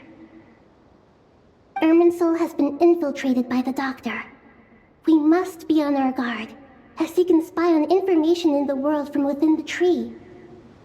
Fortunately, there is no record of the Traveler in Irminsul, and you are still within Natlan's borders. My records will be preserved in the Night Kingdom, rather than the ley lines. As long as the Night Kingdom remains disconnected from the ley line cycle, the Doctor has no way of knowing my movements. Exactly. So by meeting each other in this way, the meeting essentially never happened. No wonder Paimon didn't come. You were concerned that her activity would be recorded by Irminsul. The Natlanese have heard about the situation in Sumeru. With the borders sealed off, merchants have been forced to stop their shipments. It's pretty serious, and you're the ones bearing the brunt of it. I'd like to address the question you raised at the beginning. I can offer a brief explanation, although it will sound rather cruel. I don't reach this conclusion gladly, but Irminsul predates the Heavenly Principles. It existed long ago, when the dragons of Natlan were at the height of their power. So even when the people of Sumeru became ill because of pollution, it was not a critical issue from the perspective of Irminsul itself. As long as it continues to function normally, the barrier will not be activated. But this time, the Doctor's invasion has directly affected the tree. That is what caused the barrier to deploy. The Heavenly Principles established a rule that when Irminsul is plunged into grave danger, a portion of power will be reserved to isolate Sumeru. That way, even if Sumeru is destroyed, the outside world at least has some time to catch its breath. We'd certainly need it. The Heavenly Principles created almost everything that exists in Teyvat today. To them, preserving the existence of the world and its inhabitants takes priority over protecting Sumeru. Meaning, protecting Sumeru now falls to you. Yes. My own power may be limited, especially compared to yours. But that doesn't mean that we're just gonna sit around and wait for the end. If necessary, I will utilize any and every means at my disposal. Nicole of the Hexen Circle didn't say exactly what this meeting was about. But after hearing everything you've said so far, I think I can guess where this is going. That's right. Nahida and I discussed it at length. We both know how presumptuous this is, but... You need the Pyronosis, don't you? Yes, you guessed correctly. Originally, I only intended to borrow it, but the situation is far graver than I foresaw. So instead, what I ask of you is to please give the Pyronosis to Sumeru. Why do you sound so nervous? There's no need to be shy. Surely a gnosis is pretty important to a god. I guess, but it's not as if losing it would suddenly render us powerless. But I'm sure you don't need me to tell you that. With all the nations you've traveled to, and all the gods you've met, you must have realized that by now. As far as I'm concerned, a gnosis is basically an elemental energy enhancer. But I don't usually use it. You know me. I like to think I'm pretty strong without it. Yeah. Not about to dispute that. So you see, you don't need to sweat it. Here, take the Pyronosis. Just like that? Just like that. To tell the truth, I've always toyed with the idea of giving it to someone who needs it more than I do. I know you accompanied Nahida here to try and increase the chance of success. It's a good thing you did, because your involvement is one of the main reasons you've managed to persuade me. Are you sure about this? Handing over your gnosis just because of me? I won't try to quantify it, but trust me. Handing over the gnosis to Tumaini is far from the craziest idea I could think of. Besides, even if you hadn't come here personally, I think I still would have agreed to Nahida's request. Irminsul doesn't just affect Sumeru. It impacts all of Teyvat. I know all too well how difficult it can be to protect the things you care about. So logically, morally, or however you want to cut it, helping you is the right thing to do. You don't need to tell me the specifics of your plan. Where the gnosis is involved, the tighter the secrecy, the higher your chances of success. Malika, my heartfelt thanks go to you and the people of Naplan. Don't mention it. But now for the hard part. How do I actually give it to you? The Irminsul barrier is right in the way. I have an idea.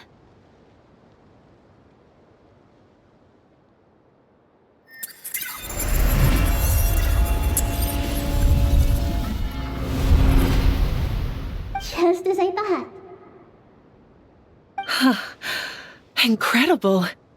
What did you do? Just made a lucky guess. This seems to happen quite a lot. Things that apply to everyone else don't seem to apply to me.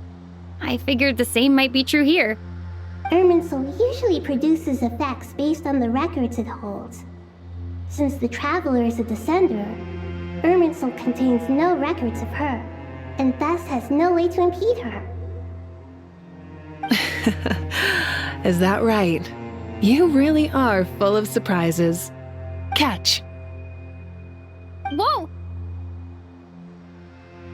Thank you, Moika. Thank you for trusting us with something so important. All right. No need to get so formal. It's not like we're strangers. Besides, there's still one problem. You might be able to pass through the barrier, but I don't know about the Gnosis. Any other surprises for us, Traveler?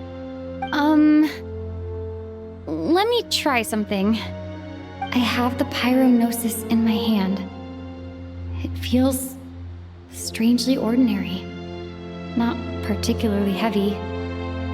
And yet, this tiny thing symbolizes the mighty authority of a god.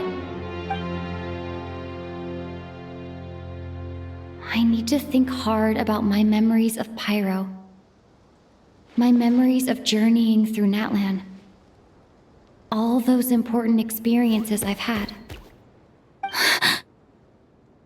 The Gnosis disappeared. Traveler, are you alright? I'm fine. The Pyrognosis disappeared into my body, just like phlogiston. Maybe it resonates with you because you've mastered the power of phlogiston. You might not be recorded in the ley lines, but you're still our Tumini. Whew.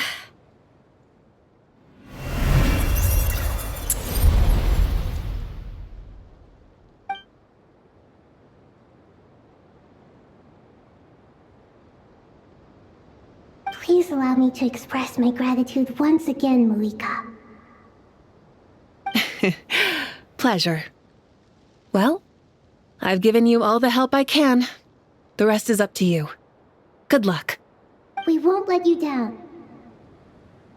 Yeah, we aren't about to lose.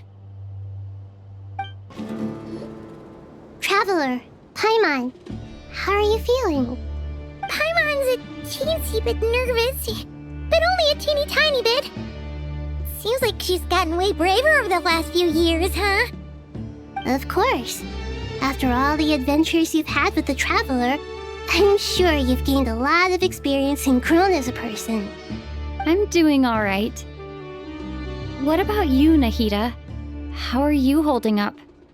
With the negative effects of Irminsul, I am a bit like a piece of fruit that's been burrowed into by hungry insects and left to rot.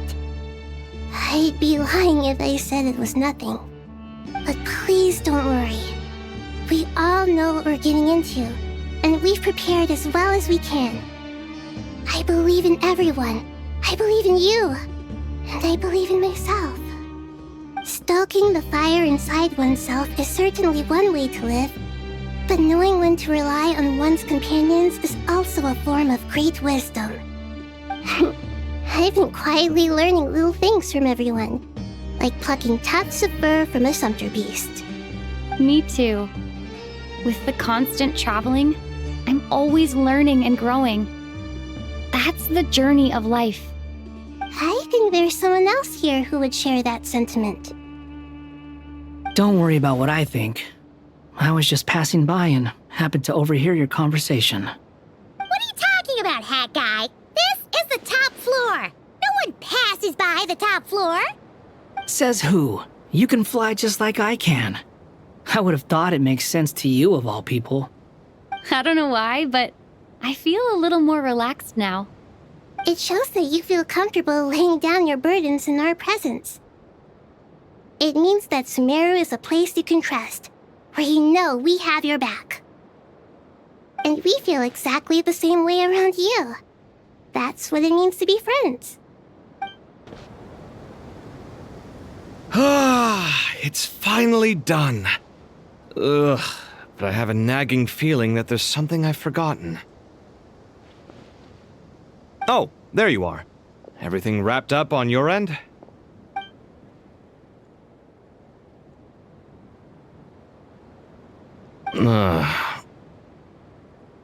Okay, fair enough. That was a pointless question. We were working in tandem, after all.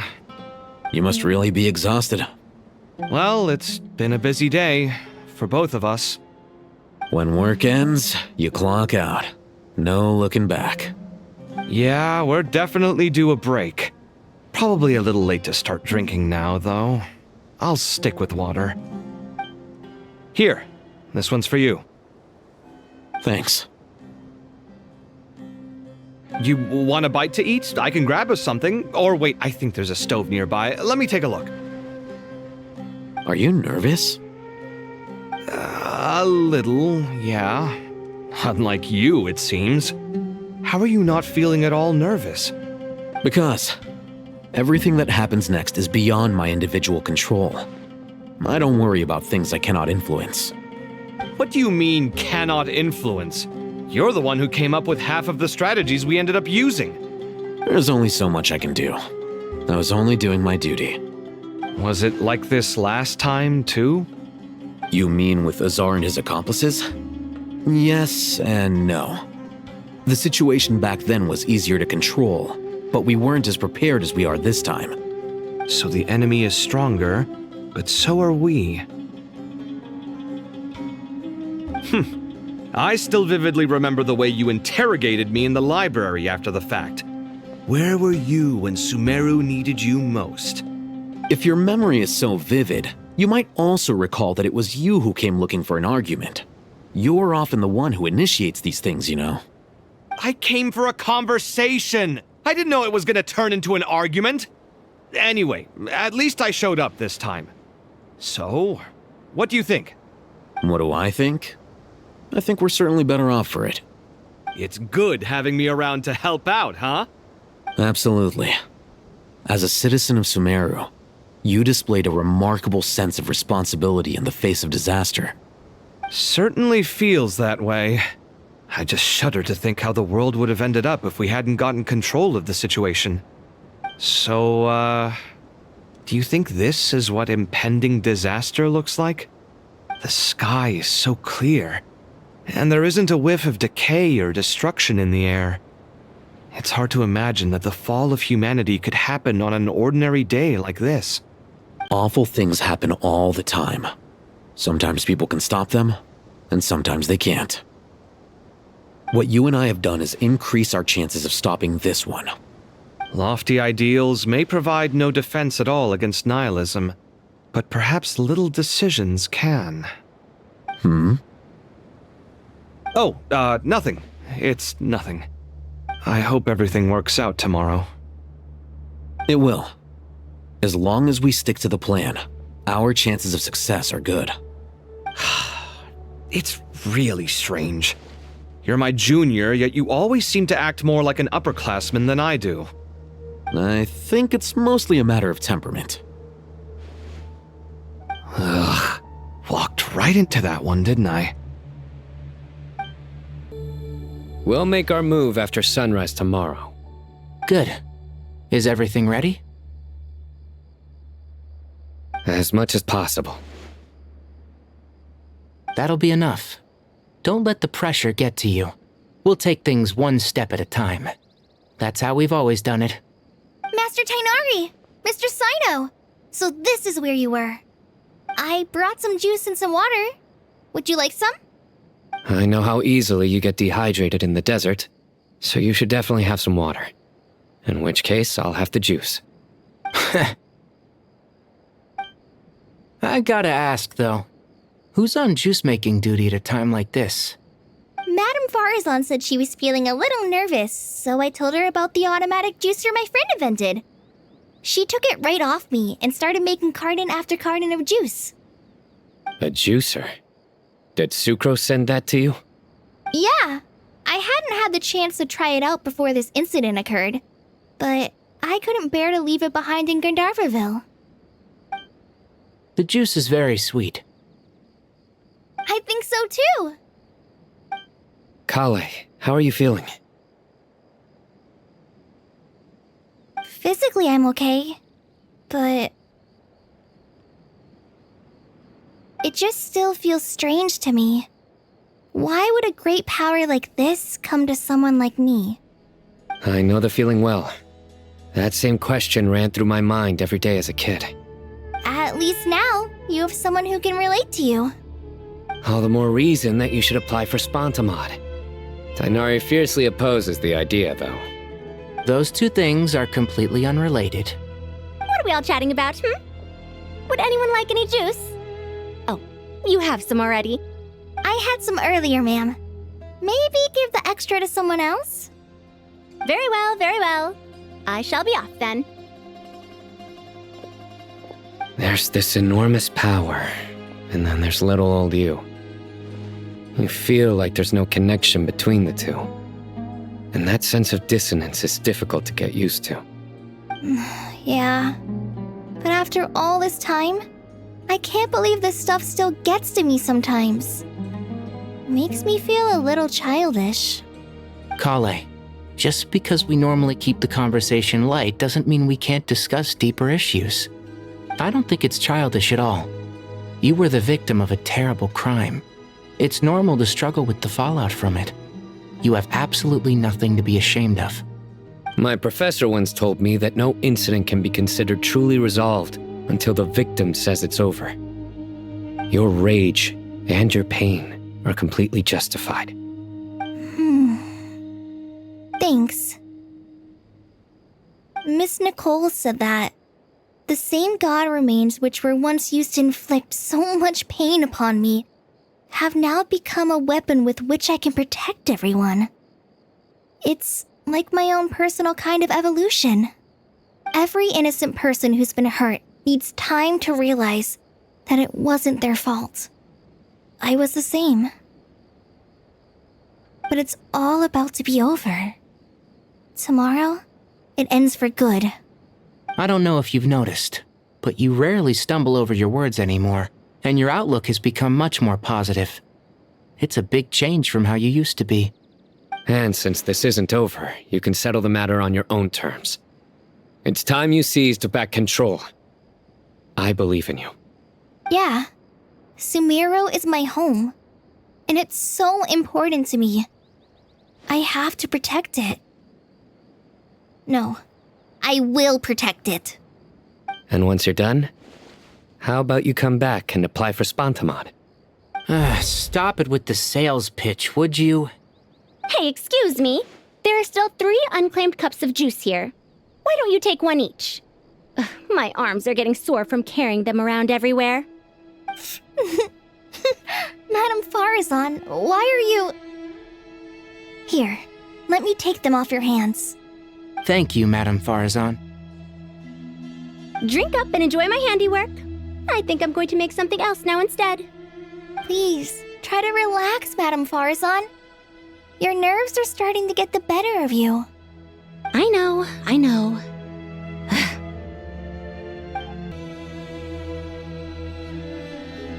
Something on your mind, Miss Nefer? Nothing in particular. It's just... right now, the future feels strange and unfamiliar. But the future has not yet arrived. How can you say how it feels? Some people know that there's an impending disaster. Others remain blissfully unaware. Each group is imagining an entirely different future while walking towards the same one.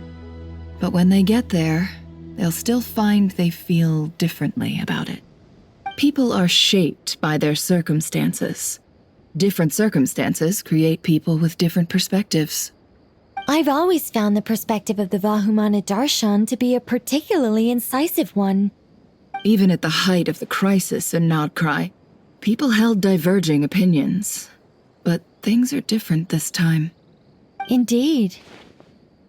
Regardless of faith, gender, wealth, skin color, or eye color, everyone in Sumeru knows what will happen tomorrow.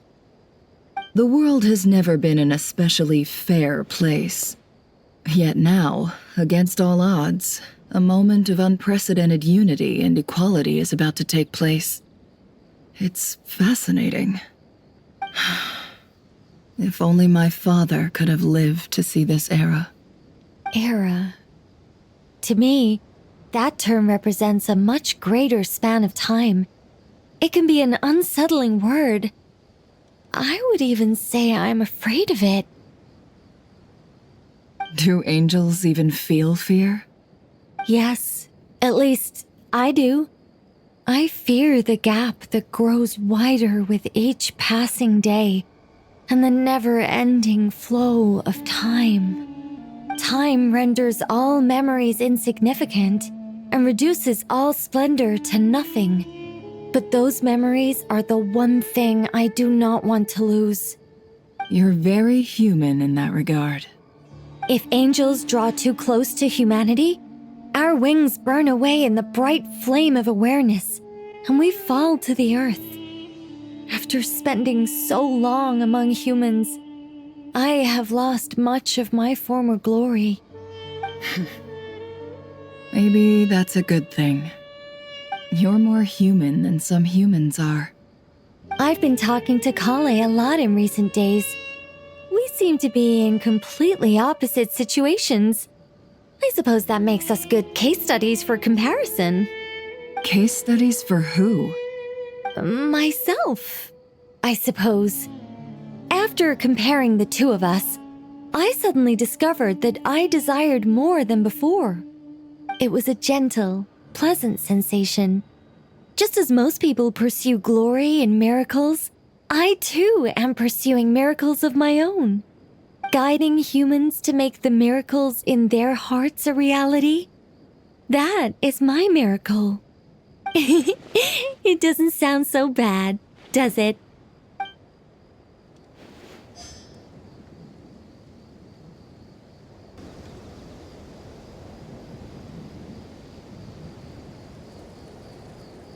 Look at the time. I should head back. I'm so sorry. I was in a hurry and didn't look where I was going. Are you all right? I'm fine. Wait, you're... Have we met? Not exactly. I think we may have crossed paths by the house of Dana before. Oh. You're Hat Guy! From Vahumana, right? You recognize me? The clue's in the name. Mr. Hat Guy. Fair point. It's getting pretty late. What's keeping you up? I could ask you the same question. If I'm not mistaken, all the workload for the Ratawa Darshan wrapped up a good while ago. Well, I have something of a background in Satyavada life, so I was helping the Dendro Archon make some preparations. But I must have lost track of time. Did you find the experience enlightening at all? Honestly, it was tedious and uneventful at first. But eventually, I think I did sense some profound truths. But they also brought a lot of suffering with them. I was told that I even shed tears while I was meditating, though I have no idea why. Sorry. I hope I'm not scaring you. Not at all. It just proves you're very accomplished in your research. Good night. I wish you all the best for tomorrow. Thank you, sir. You too. Too bad we've got a fight tomorrow. I could really do with a stiff drink. Let us pray instead. Prayer. How nostalgic. Lord Sangama Bay. Came to get some fresh air too, did ya? That's right. Actually, I was hoping I might run into you, Dia. I wanted to let you know that I've stocked up on that perfume you said you were so fond of. No, really? I'll take 2. Any chance of a friends and family discount? I knew you'd ask that. And I'm afraid to say that... Surprise! It's free of charge. That's very generous of you, Lord Sangama Bay. Does this mean you've made a fortune in Not Cry? Nope. Turns out it's not that easy to turn a profit there. I even ran some assorted losses. But anyway, that has nothing to do with why I wanted to give you and Dia a small gift. Remember that merchant caravan you two rescued in the desert last month? That was transporting my goods! No way! I had no idea that was your shipment. Explains the, eclectic mix of goods, though. Lord Sangama Bay's investment in the desert and generous stockpiling of goods has helped many people over the years. The shelters you funded especially have made life a little easier for the children and the elderly. Wait, how did you know about that? Oh, I see. Nefer told you, didn't she? That pesky lady. Aren't intel brokers at least supposed to charge for divulging people's secrets? She and Candace go way back. It's normal for close friends to share things you wouldn't tell to everyone else. Sure, but why did they have to be things about me? That's how Nefer shows that she cares. She wishes for all of us to know what a generous person you truly are. It must be hard trying to make a living far away from home. Just because we can tell what kind of person you are doesn't mean everyone else can. Well, maybe her intentions were partly good, but I don't think that's the full story. I'm sure she enjoyed knowing how much it would annoy me. I'm telling you, Nefer's got a mean streak. Definitely with you on that. Does praying help you stay calm? Defending one's home is a just cause. My heart is filled with a mix of anger and hope. Anger. You know, being able to get angry is a good thing. It shows that you're in touch with the real world, and that you have the passion to pursue something you believe in. My lady? What are you doing out here? Just taking a walk to clear my head. And look where I ended up. Were you praying just now? Yes, Miss Dunyarzad. Would you like to join us?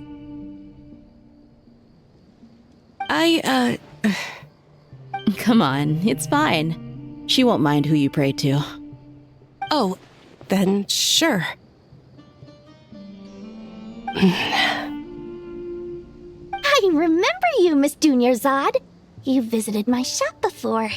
If I recall correctly, the god you worship is the Dendro Archon, correct? That's right. She is such a gentle and kind god. But to me, she's more than just a god I worship. I see her more as a friend. And so do many others. She's not some almighty god who reigns on high, but a genuine friend. Agreed. She's a wise teacher and a good friend. I spoke with several people during the evacuation. Everyone's aware that tomorrow's battle is one that ordinary people can join too. A battle to fight for our friends and our homeland. Oh, it makes me glad. I can finally do something for those who protected me. You've grown so much since we first met. Oh, a compliment? Ooh, more please. Thank you. My lady, you've always been a remarkably strong and ambitious person. It's indisputable. And that's not just a compliment. It's a statement of fact. What are you praying for? Our beliefs may not be entirely the same, but we both wish for the same thing.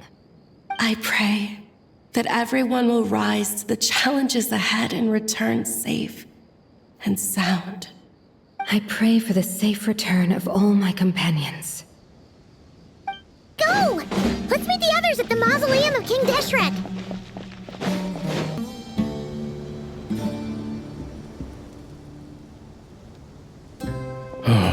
not felt this way in a long time.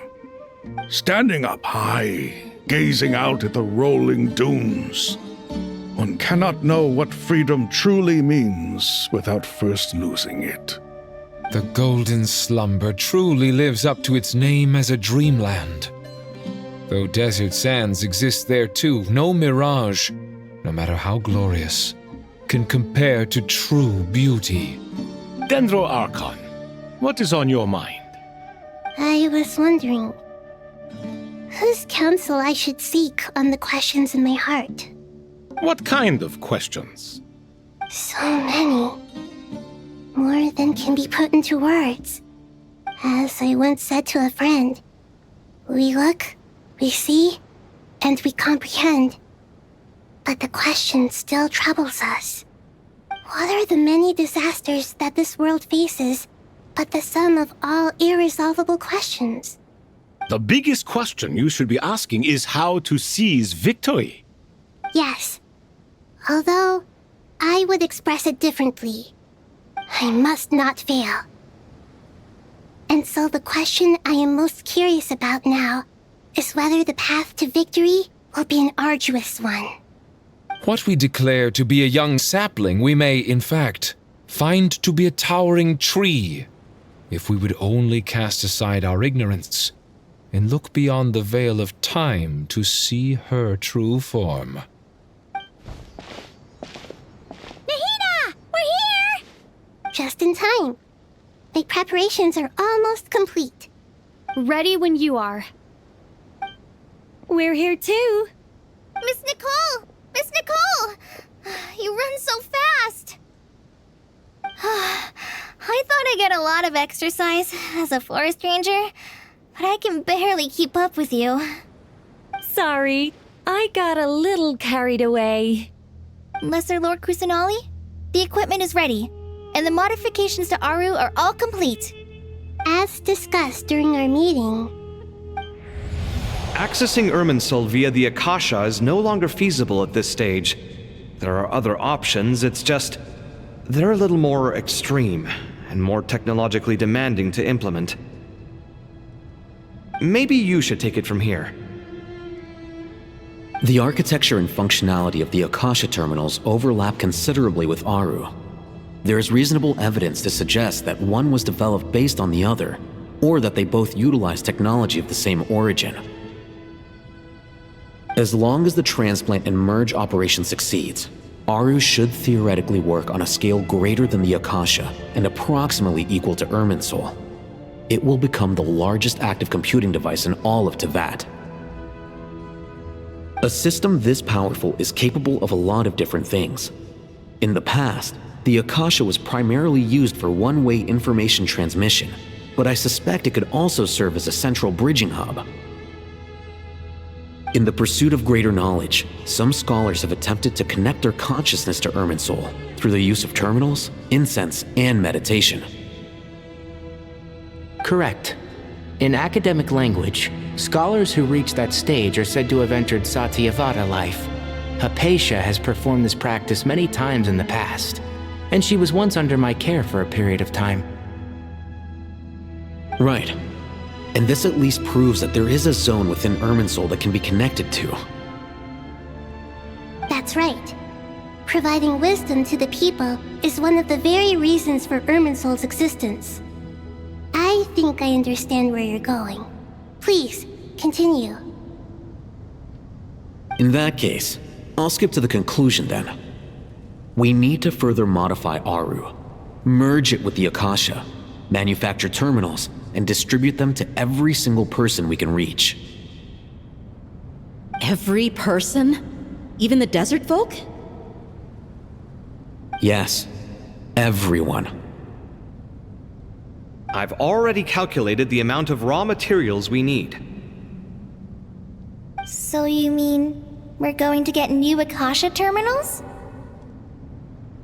Yes, but this time the people of Sumeru won't be using them to acquire knowledge, just to connect to Irminsul.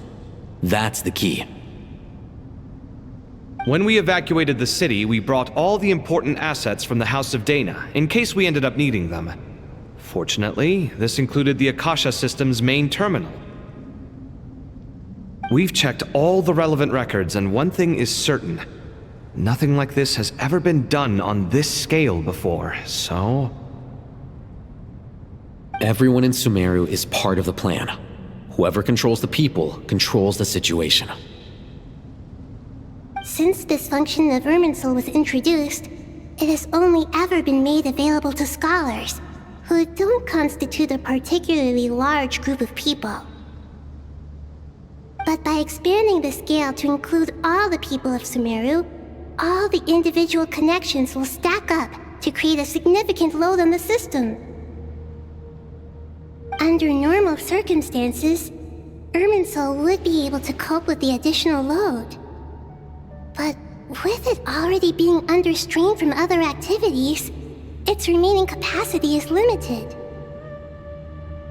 Thus, it might be possible to shut it down completely by overloading it.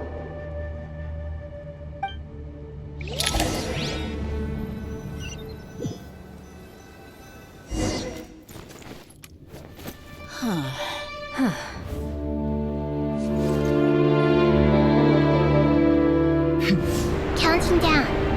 3, 2, 1. Are you ready? Ready.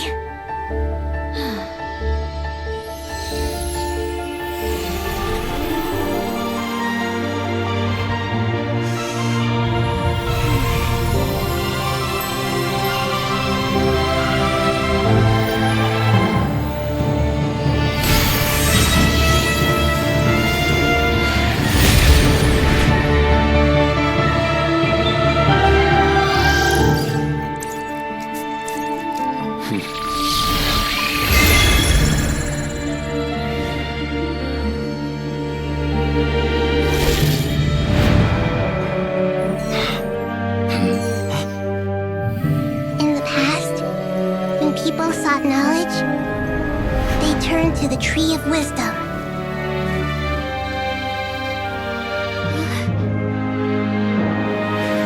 Today, we use it to save Sumeru and the whole world. These boughs that nurtured learning must not become tools for destroying the world.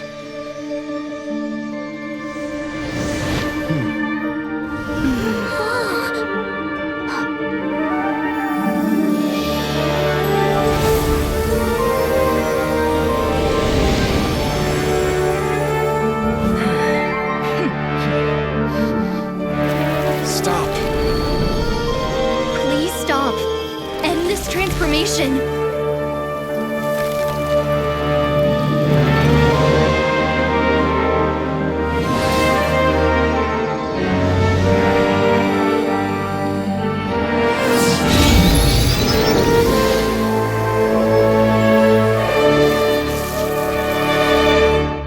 You would shut down Irminsul just to stop me? You fools. I have all the time in the world.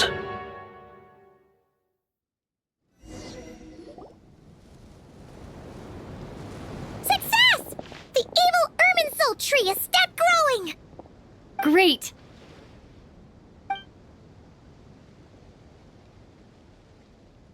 What a display of true courage! The courage to think and the courage to act! I never thought I would witness the shutdown of Irminsul with my own eyes. Perhaps this is human wisdom in action? Indeed, only humans could do such a thing. Gods are few and far between. What was once created for spreading knowledge is now used for another purpose. A rather ingenious plan. I am grateful to you three for your help. Only thanks to you were we able to extend Aru's interference capabilities to cover all terminals. Now, nobody who wears a terminal will have their activity accurately tracked by Irminsul. No matter how many eyes Dottore possesses, he will not be able to see us clearly. Now for the next step. I will need the help of your supreme powers once again. How might we be of service, Lord of Dendro? to reach the Eternal Oasis immediately. Right now? In that case, Ibis King, would you agree that this is a fine opportunity to dust off our old tricks? Never. I assume you have that chess set with you? You mean the one you gave to me as a gift? Asking for it back, are you? How could I? You misjudge me. I just wanted to show you another way you can use it. Connect to Safhe Shatranj.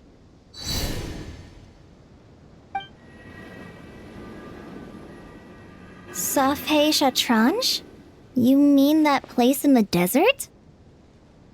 Thoth's chess set gains its power from the chessboard laid out in the desert by King Deshret and ourselves. All ceremonies conducted using the chess set must be activated via Safhe Shatranj. In other words, the chess set is an extension of the chessboard. In the past, moving a chess piece was a sacred and momentous act. Transfer initiated. Entering live combat mode.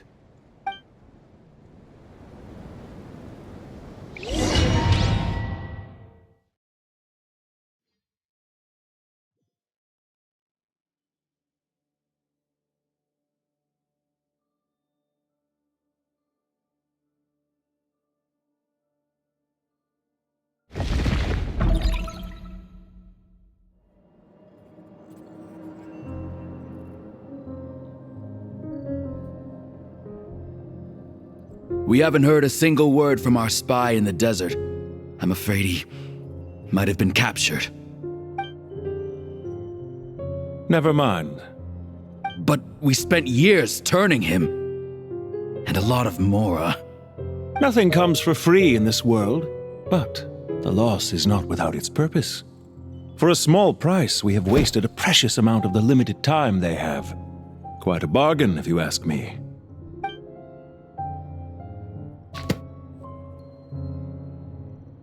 Understood.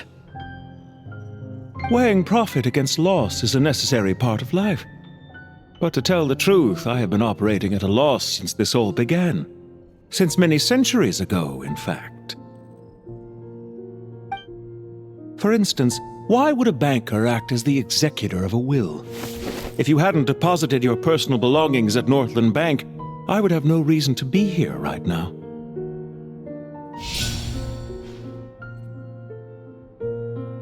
Dottore, I've placed your final data backup into the ley lines as per our contract. I trust we are now square for the safe deposit fees you paid. Is it not a little petty to split hairs like this, given our amicable relationship? I consider sound bookkeeping a matter of principle.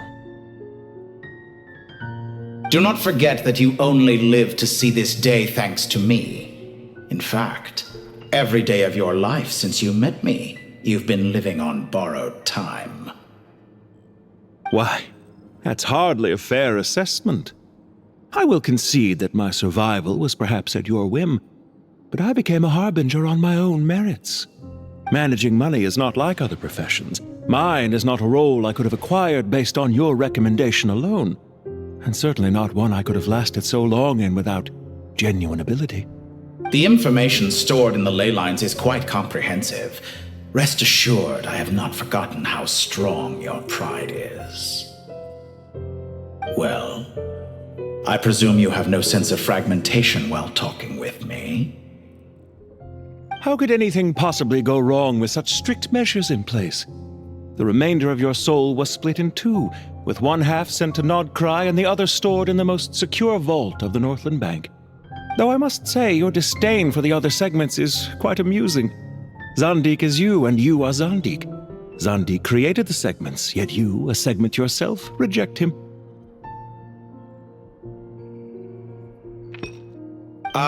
That is, Zandik, created segments of various ages in his later years. To achieve this, he had to freeze time and part with a portion of his soul. But as constructive as it sounds, it erases my uniqueness. If each segment is equally me, then by the same token, none of them are truly me. A soul living forever in the past inevitably holds different views than he did in his later years. The same thing that completes me also restricts me. You too might ask yourself which stage of your life you want to be preserved at. The day your business failed? Or the day you were framed by a gang and sold off to a medical lab as a test subject? We needn't dredge up the past. This undesirable plan was eventually scrapped. Lesser Lord Kusanali was quite right. I needed an opportunity to eliminate myself. And after that, I concluded that there was no more effective plan than directly splitting the soul. Once the soul is transferred out, you will find that creating a physical body is far simpler than creating a puppet. The other half of your soul suffered a crushing defeat in Nodcry, you know. And yet in the process, I obtained the information I always wanted, did I not? Because now we finally know where the best testing ground truly lies. I once thought your ultimate goal was to ascend to godhood. But as it turns out, that was merely one of your experiments. Experiments take many forms.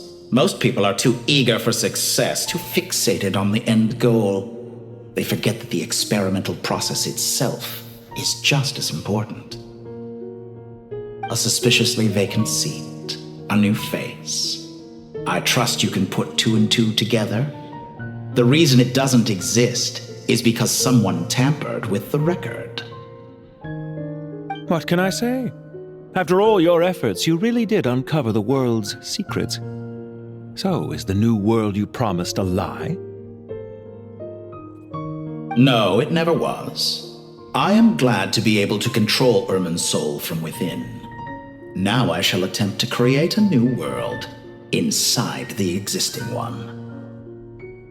Almost everyone faces the prospect of death, but not a single person has ever been able to experiment unrestrained in the afterlife through sheer force of will. I am the only one to have overcome this enormous challenge. Would I not be letting the world down if I didn't make the most of the opportunity to experiment? Clearly, the dividing of your soul did not affect the magnitude of your ego. Out of all the versions of you that have ever existed, this you is the most insane and the most radical. Is that why you chose to work with me? Which was it then? My insanity? Or my radicalism? Could I call myself a venture capitalist without a suitably ambitious plan to invest in? Yours happened to fit the bill quite perfectly. Well then, I must say, while I am surprised enough that you showed up at all, what surprises me more is that you chose to present yourself as my former subordinate, and not as the banker Pantalone. Why make things harder than they need to be? Exposing my true identity in a situation like this would only serve to destroy diplomatic relations between Snezhnaya and Sumeru. I daren't imagine the consequences. Showing up in the name of the original antagonist gives you the recognition you rightly deserve, while also being sensitive to Snezhnaya's predicament. It was an easy win. As for why I'm here, if you're suggesting that your credit is in the negative, I won't argue with that. Many people say that about you. I'd argue that a significant factor in your willingness to cooperate is the fact that you have but a few years of life left after my death. Living and dying together has a way of binding two parties together rather closely. Is it not true that a relationship should be judged by both the positive and negative returns it yields? So some of what I said actually made it into your head after all. It's true that I hope you don't die too soon, but don't you find that a strange thing for me to say? After all, you've already had quite a long life, especially for a human being. Let's not pretend that you're any more innocent than I am. Are we not the same in this regard? We both despise the existing laws of this world, and neither of us enjoy being under anyone else's control. Is it really so greedy to want the world to operate by a new set of rules? Of course not, my dear friend. And as I've said before, mutual interest is the foundation for the most reliable of relationships. You can attest to that. I just hope there never comes a day when I have to work too hard to prove that. Regrader, sir. People have been spotted approaching Sumeru City. How strange. Despite your access to Irminsol's data, it appears the soldiers noticed before you did. They must have found a workaround. Well, Dottore, I trust you know what this means. The fact is... They're coming. They'll breach the city gates any moment now. But even so, I would say Irminsol is a wonderfully convenient thing on the whole. If you do manage to create a new world, perhaps you could plant one outside my office, too. I'll consider it. What do you need me to do? Stall them? The experiment will take time. Stall them for as long as possible. Very well. But you're really asking for the moon here. Have you heard this story? There was once a guilty man, kneeling in the center of a church while an angry mob outside waited to bring him to justice. He pleaded with the gods, begging them to grant him one final request, the chance to finish confessing his sins before he was sentenced. Many suns and moons passed, seasons changed, and still his confession continued, as if he intended to speak until the end of time. Are you suggesting I worship you as a god? Or were you hoping that I might confess my sins to you? Certainly not the latter. That would make my life miserable indeed.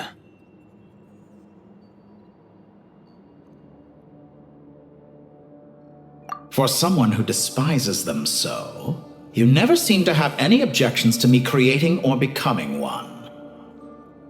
At first, I thought you'd be furious. Concerned I would terminate our partnership, were you? Not at all. You had reasons why our partnership must continue. Don't you find people's attitudes toward gods amusing? A god descends from the heavens and people worship it unreservedly, blindly following whatever rules are given to them. And yet, when they see an ordinary person gain godlike levels of power by virtue of their own hard work, they treat him with nothing but suspicion, even if he is a compatriot. Is that supposed to be a compliment? No. I was just thinking. I pity the man who would call you a compatriot. There's no need to be so self-critical. I know it's a little late in the day to be asking this, but how have you been keeping? I'm flattered that you would take the time out of your busy schedule to consider my well-being, Doctor. The part of your soul that went to Nodcry caused quite a stir, sending our organization back to the drawing board on numerous fronts. It was quite a headache for everyone involved. Dear me, I must have caused you no end of trouble. You certainly did. I had the rare honor of being summoned before the Tsaritsa with Pulcinella to answer for myself. A terrifying ordeal. Don't worry, I pulled through. At most, it's a public relations nightmare. I made sure of that. Now I'm curious. How did you explain yourself? Oh, it was quite simple. I just pinned the blame on someone who wasn't there to defend himself. I could hardly be expected to defy the demands of someone as insistent as the Second Harbinger, now could I? How you slander me. You know full well that I am perfectly amenable to reason. There's no question that you are partly to blame for the ruin of my reputation over the years. Do you have anything lined up for when this is all over? Hard to say. Field work always takes quite a toll on me, as you know. Once I'm back at Snezhnaya, I'll start with a well-earned cigarette. Why are you so eager to ruin your lungs after I went to the trouble of replacing them for you? If you have an issue with it, feel free to try to stop me.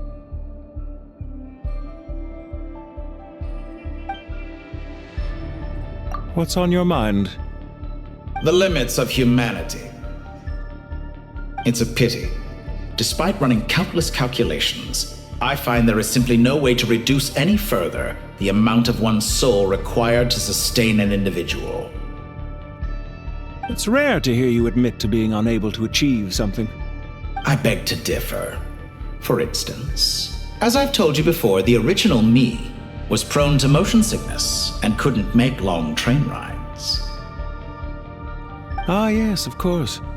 One of the reasons you often sent yourself out on errands. What are you thinking about now? A new experiment.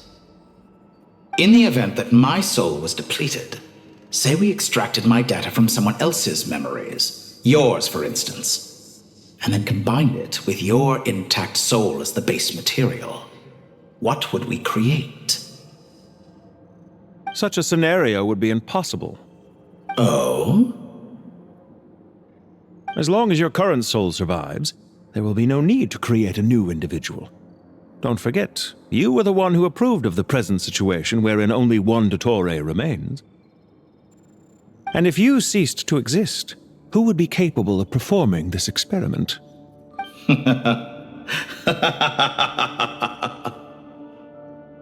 Since the day I met you, you've always excelled at talking your way out of a quandary.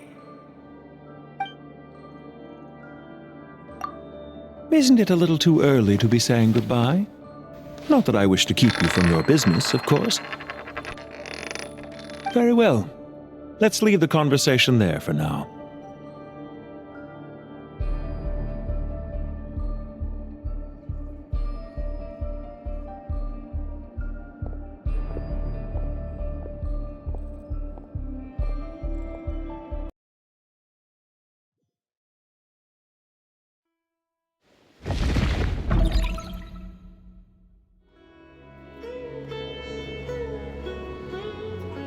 The power of King Desheret's 7 pillars is truly remarkable.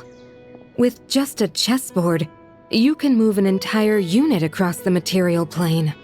Yeah, sets us up for a much easier fight. Really makes my day. The last time we stormed the city, it involved a lot more running around.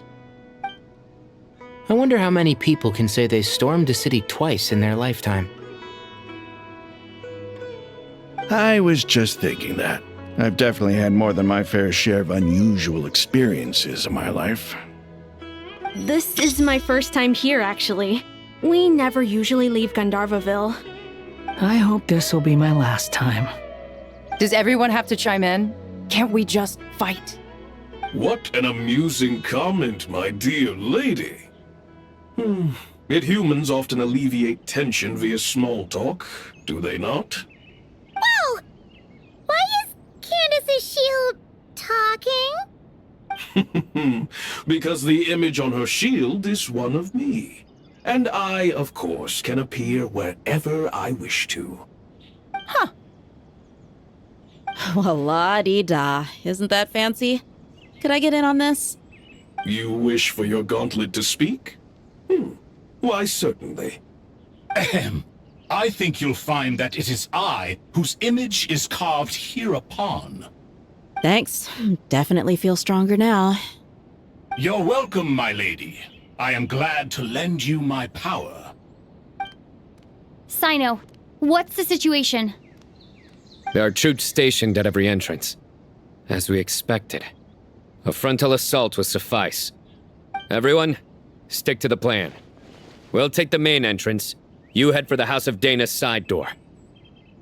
Move out.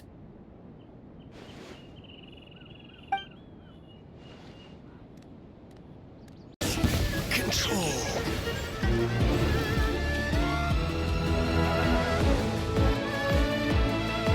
Waterway secured.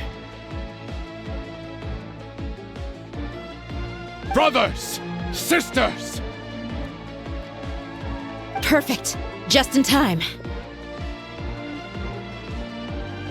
Welcome. Once we've linked up, we'll continue the advance. The team has arrived at the north entrance, as planned. Good. Press on.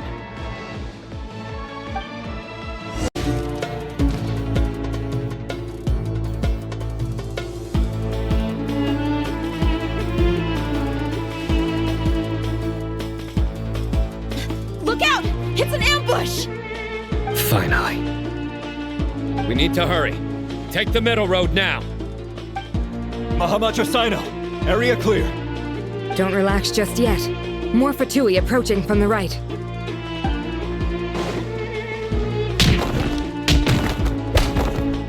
Irminsul cannot track our movements. If necessary, we could split up. Don't worry, we'll wipe them all out. As you can see, our people came raring to go. Good, good. How are things with the Traveler? Can Tainari keep her safe? Don't underestimate Tainari just because he's a forest watcher. He can handle it. All right. You know that's not what I meant.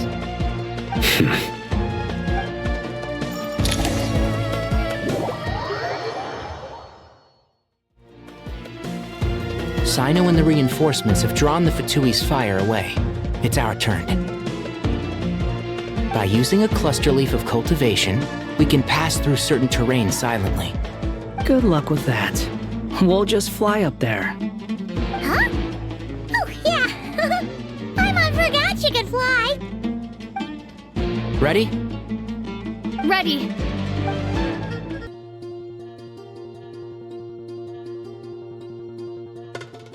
Fatui soldiers up ahead.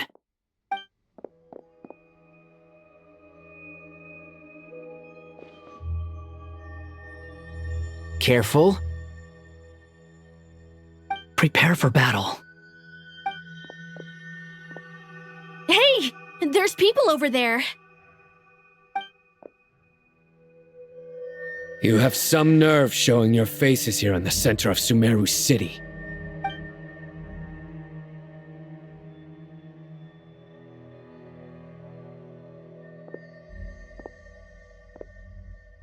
You're right on schedule. Well, this guy sure as heck isn't your average Fatui sergeant. They've stationed quite a few people nearby. It definitely looks like they were waiting for us. But something feels off. Everything about this guy feels too deliberate. I highly doubt he's just a subordinate of Dottores. And he's no mere sergeant. Whatever his rank is, it's high. Much higher than we thought. So you've been waiting for us. But it looks like you're geared up for a conversation, rather than a battle. Very clever, General Mahamatra Sino. I know you're the one in charge of this siege, and I look forward to making a deal with you. A siege? Sumeru City belongs to us! Historically, yes. But things can always change. We have quite a sizable force with us, you know. For instance... There's a Fatui ambush at the north gate. Can you handle him? We can for now. Yes, I'm quite sure both sides can hold their ground for the time being. The battle has not yet reached its climax. But what happens next? Do you enjoy watching bloodshed? Surely some of those here are people you count as friends. Once a war begins, some people must die. I doubt you wish that fate upon anyone you know. Wait a second. It's a trick. He's not even there. Silence! He disappeared. What was that? A ghost? Curses! He was never there to begin with. That was just a shadow projected there to lure us in. Enough talk! Attack! I apologize for being unable to accompany you at this crucial moment, but I am compelled to leave for reasons beyond my control. Please excuse me. Sumeru's General Mahamatra is quite ruthless. It's a good thing I wasn't there in person. Your illusion held them up for a time just fine. But now that they have seen through it, they will realize you were just a decoy. Decoy or not, what matters now is that they will be heading your way imminently.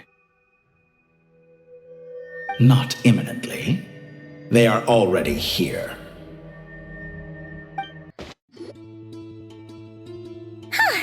We made it! This is far enough. Tainari, you go help Sino. Don't worry about us. We'll manage from here. Are you sure you don't need me to stand guard? No need. Once the connection is established, we'll disappear from the sanctuary of Suristhana. Go help the others. All right. Goodbye for now, then. Please tread carefully.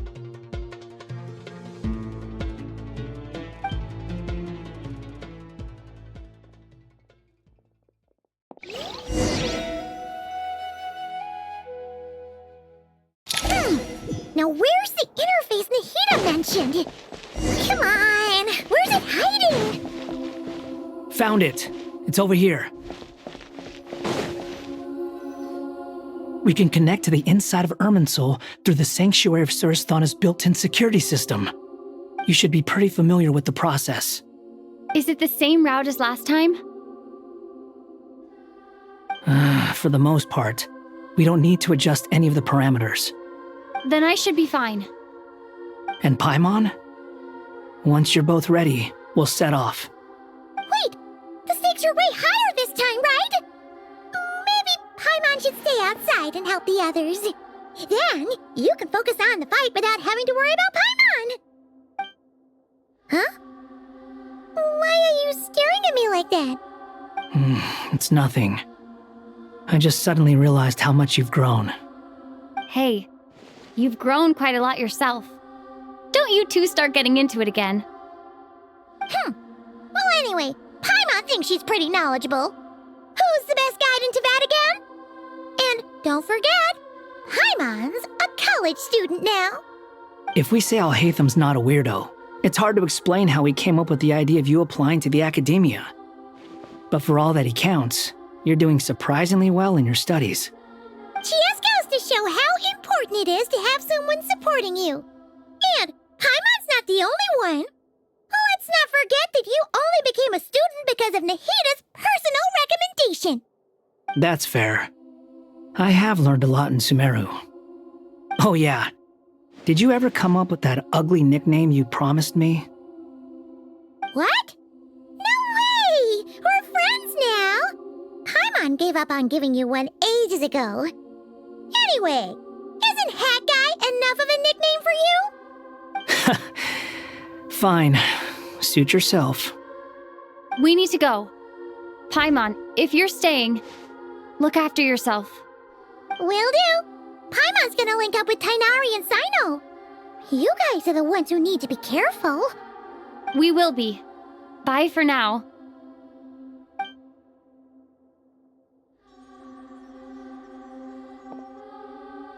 Initiating connection.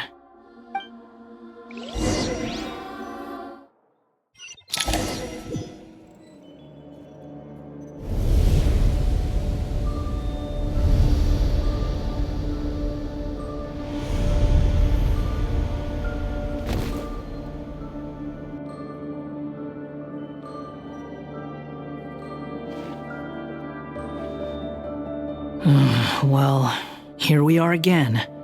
Come to think of it, I still don't even know where we're going. Thanks to our terminals, it should be impossible for Irminsul to read. I can... Don't tell me. Only you need to know. That way, whatever happens to me next, it won't affect your progress. Listen to me. Your safety is just as important as mine. Don't even think about sacrificing yourself for the greater good. We came here together, and we're leaving together. All right, if you insist. I won't argue with you.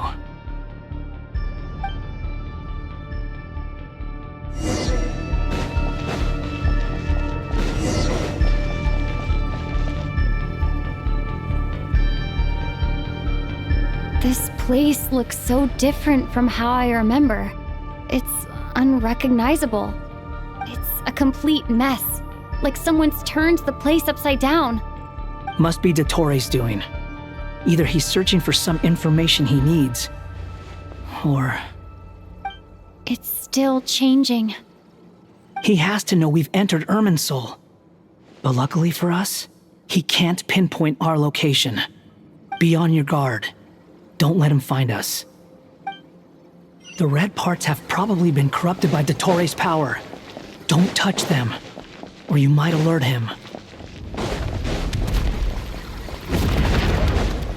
He's looking for us. Tread carefully. That wall could be a problem. Fortunately, it looks breakable. Give it a shot. Upon the gale. The same old trick again? Are you kidding me?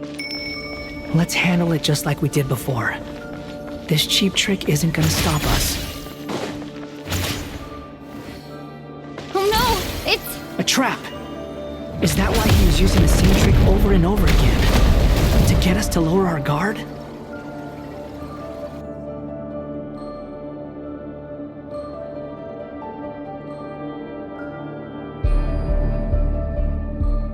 I'm trapped!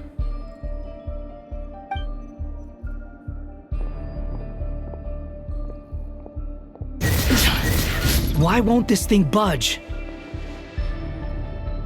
Hello? Hello? Can you hear me? Nicole? Is that you? Yes, it's me. I'm monitoring your progress from inside the Eternal Oasis, and I have to say, this terminal is simply marvelous. It makes tracking you so much easier. I couldn't see anything at first, but now that you two are inside, I can use your location with support from the terminals to get a partial view of the situation inside Irminsul. It's not the clearest image, but it's better than not being able to help at all. So, here I am. I can't intervene directly, but I can help to guide you out of the jam you're currently in. So please, just follow my lead. Dottore in his current form is a blight upon both Irminsul and the ley lines. Pay attention to your surroundings. There must be sources of his contamination nearby. The corrupted information is his means of manipulation. Is that one of them? Precisely. Take it, good work. But we're not done yet. Stay close, and let's see if we can find any others like it nearby. Must be another one. Agreed. Now... Wait! Watch out! It's Dottore. I think he's found us. Quit following me. And where exactly do you think you can run to? Wait! What is that? Pursuers! That's gotta be it! Run! Don't let that thing touch you. Fleeing like vermin. What a pathetic sight. Hey! Watch yourselves! Stay focused! There's a cliff ahead! Jump! More of those corruption sources. Destroy them as you did before, and open the exit as quickly as possible.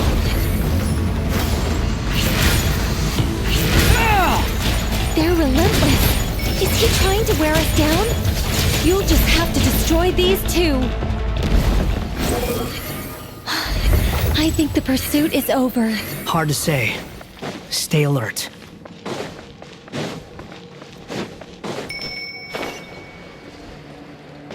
The wind rises.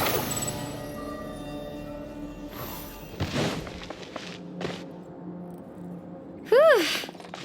I think we've made it to relative safety. Whew. Goodness. That was tough. You doing okay? I'll be fine. Don't worry. Take a short rest, and then... Nicole? Nicole! The connection's been cut. But that means... Look at you supporting one another. How very touching.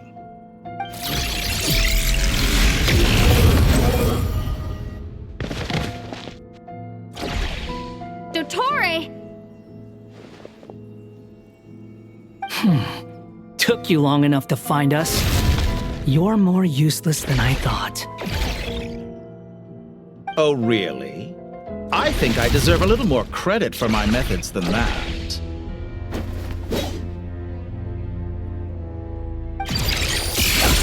Rather than hunting you down, I chose to let you roam free. I indulged your presumption that I was unable to track your movements, played along with your clever little plan.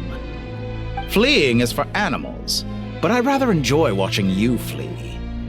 Some things lose the will to run altogether as soon as you put them in a cage. If that's true, then why did you come looking for us? Because I wanted to observe you up close, of course. Don't misunderstand me, I'm not here for a fight. Is it so unusual that I wish to greet my old acquaintances in person? After all, it's been a while. Scaramouche.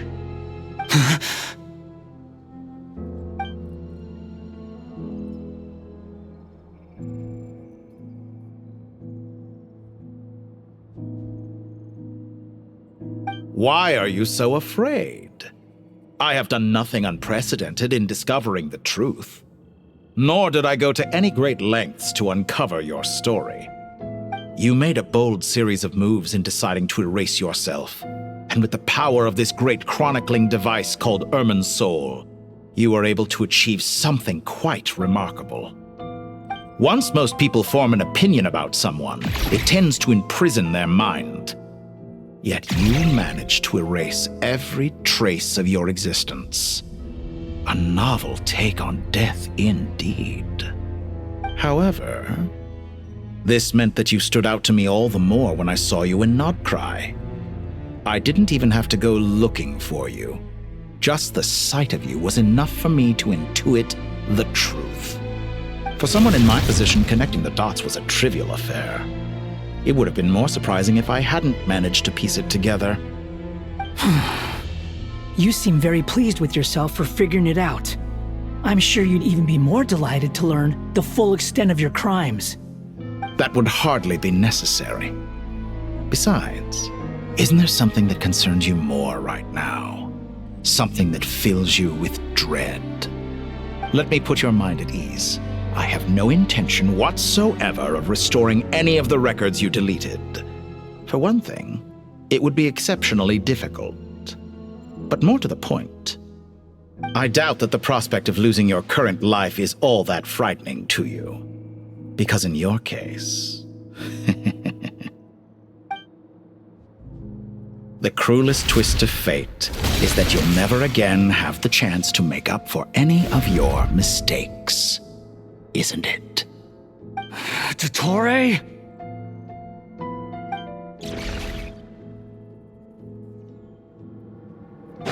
All here shall bend to my Time to ignite! Behold!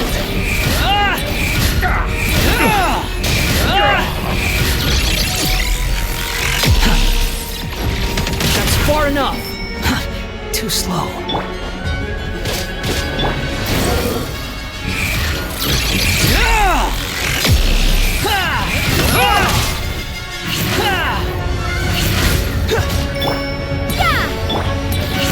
The wind rises. I'm afraid you'll need to do better than that to take me down. I expected you to have grown stronger. Ah, how foolish of me. I forgot that you lack any means to increase your power. You will pay for everything you've done. Oh, will I now?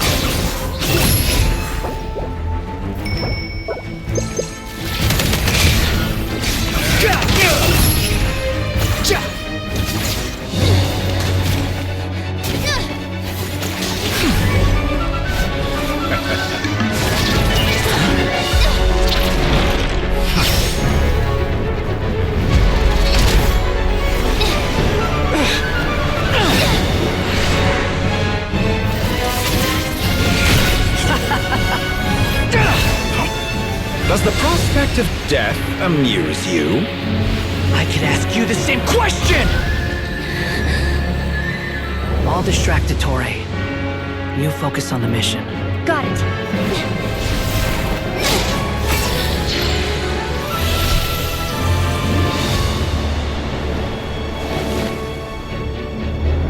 For the hopes and dreams of the masses. Open the secret door on this enchanting night. May wisdom's light eradicate ignorance and darkness, and hereby fulfill our ancient vow. Commence data extraction.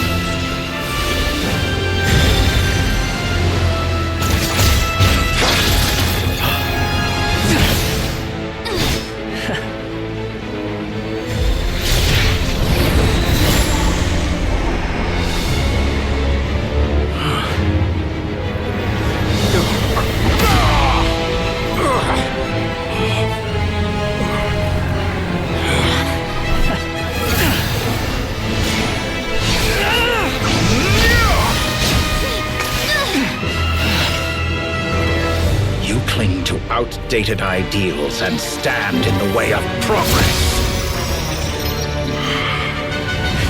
You will pay for interfering with the grandest experiment of all time.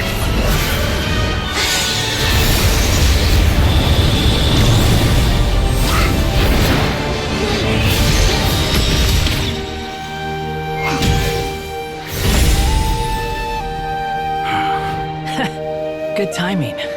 Dottore, as clever as you are, you fail to understand wisdom. Wisdom takes many forms, but the path you have chosen eschews them all.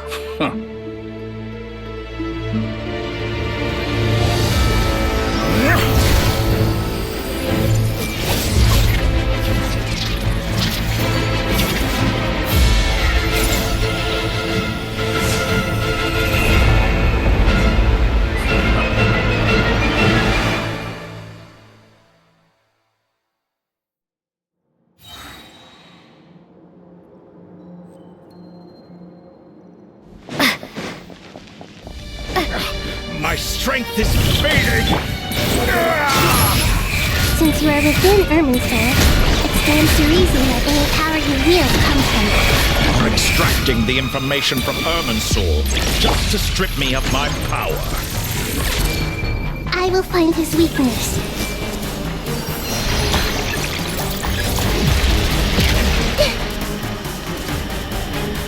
I see everything! You won't just... So close! Just hold on a little longer! I'll hold him up. Traveler, Hat Guy, the rest is up to you. We certainly have a knack for surprising each other, don't we? I'm just getting started.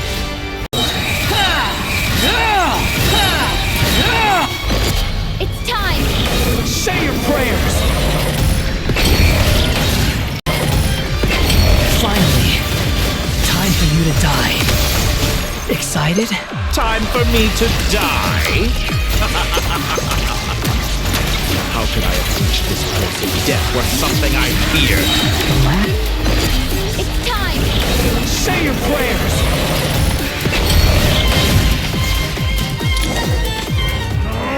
That's enough!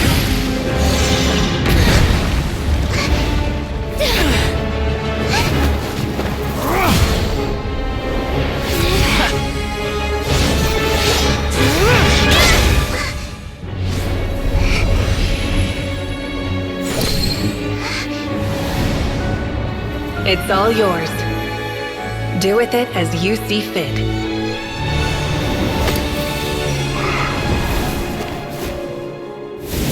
Just as you say, this world is home to some archaic things.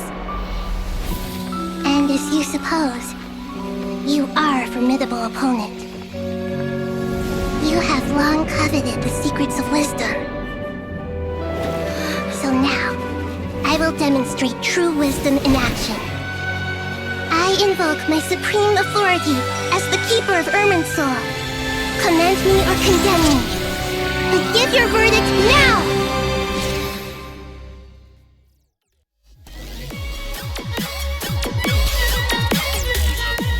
Blessed One of Wisdom, Mahakusaladhama, are you certain that you wish to exercise your authority to destroy Irminsul? It represents both your roots and your finest accomplishments. You truly intend to abandon the very thing you have always fought for? This is my decision. Irminsul has been corrupted beyond redemption. Irminsul is the original tree of Tevat. It is the means by which the heavenly principles maintains fate itself. The 7 Archons should honor and revere it, for their authority was bestowed upon them by the heavenly principles. It is precisely because I honor and revere it that I fight for the humanity it exists to protect. Wisdom is knowing how to weigh the options and make the right decision. If you truly care about the fortunes of this world, then it is me you should seek to preserve. Plan Planting a seed begins the chain of cause and effect.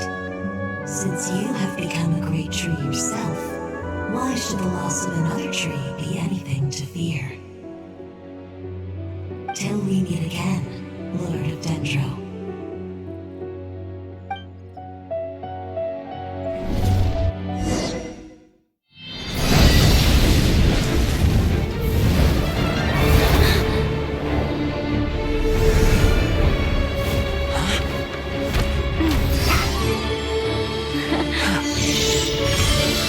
The first flame. The pure, cleansing fire.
Shall we? Where were we? I was suggesting that you needn't perform when signing a contract. You're only sitting here because your bank demanded an evaluation of the trustee.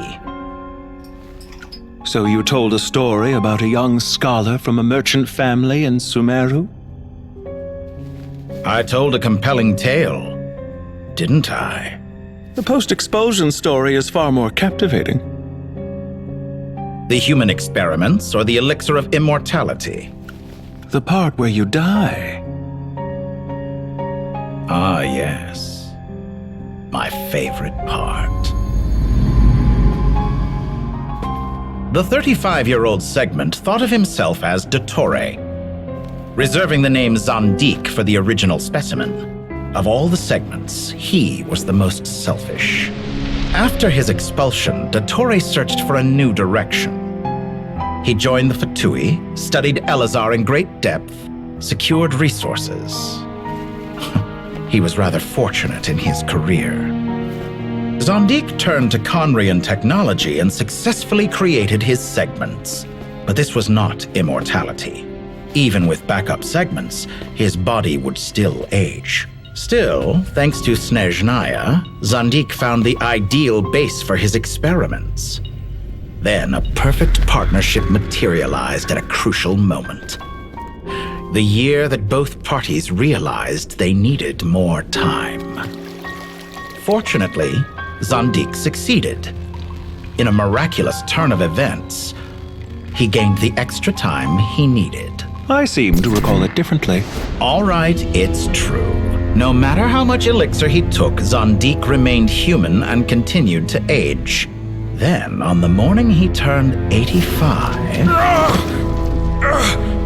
Help me up! Call for help! Surely he would be rescued, Zandik thought.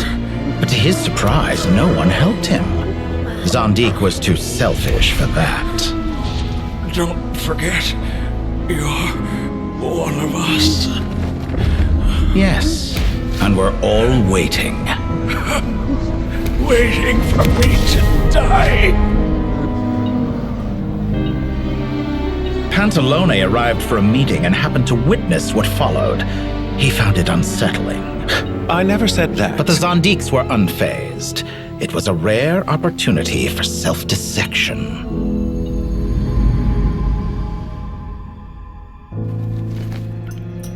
What does all that have to do with you depositing your data at Northland Bank? It has made me cherish my time in this world all the more. Fair enough. So you do have a sense of self-preservation.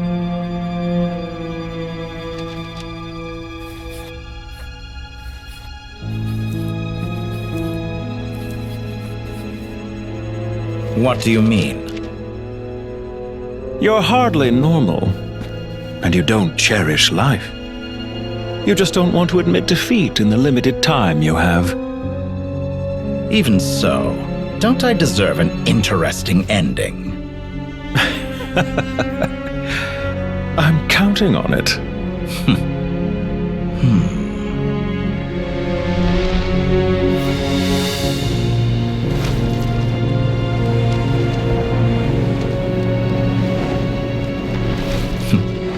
If nothing else, I expect my funeral will be a grand affair indeed.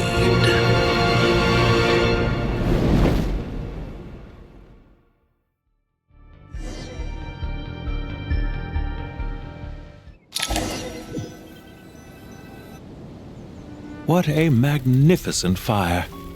In Snezhnaya, we light fires to ward off the cold. Fire, it seems, is antithetical to ideas such as cold, frozen, and unchanging. Perhaps it has always been that way. From the beginning, fire has been used to drive away wild beasts and warm the body and mind.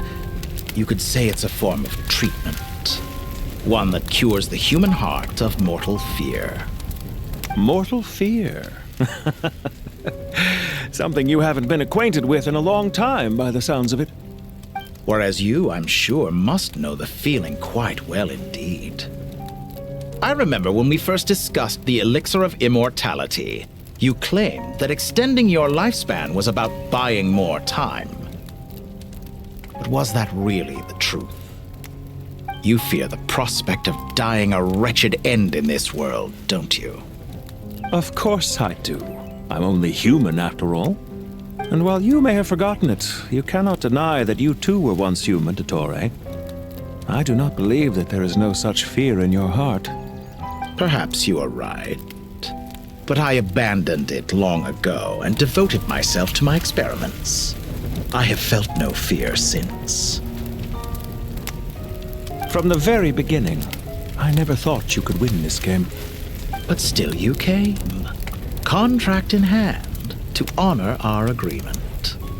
Because I am a reputable partner. And as we have discussed, experiments are about more than results alone. The process is equally important. I have come here and completed my creation, and I do not regret my decision.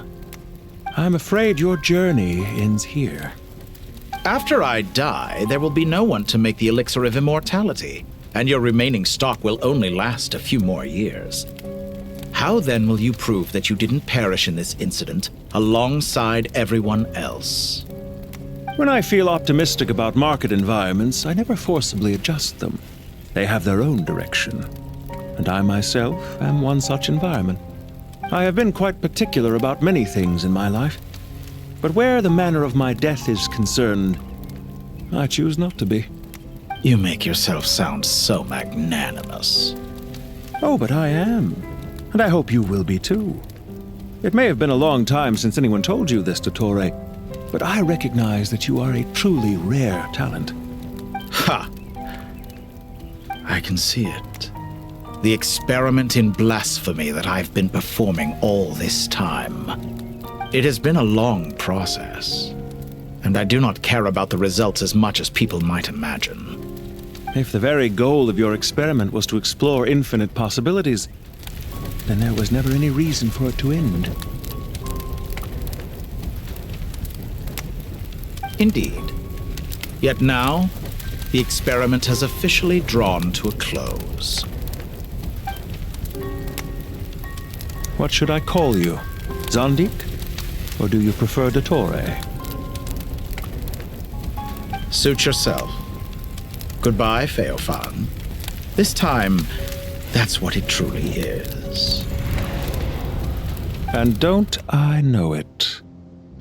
Goodbye, Zandik.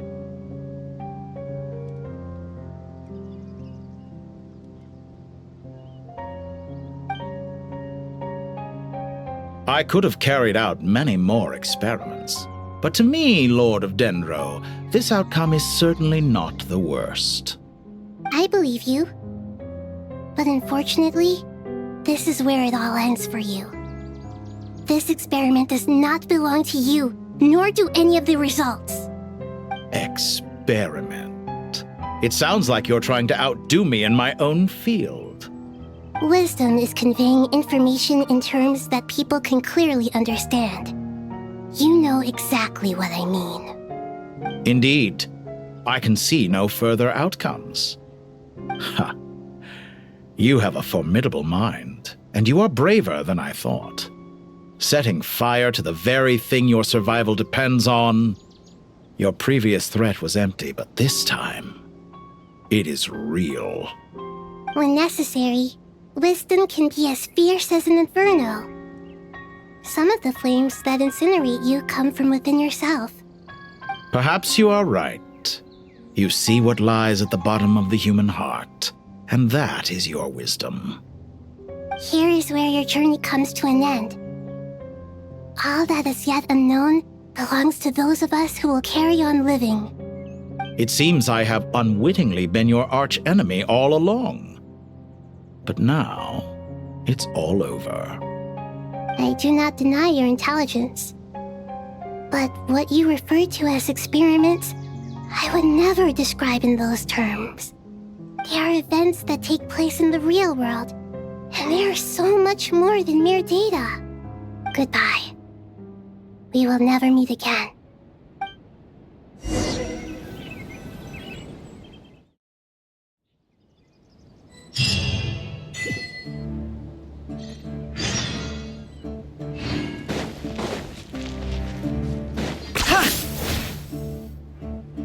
Well, that's the last of them.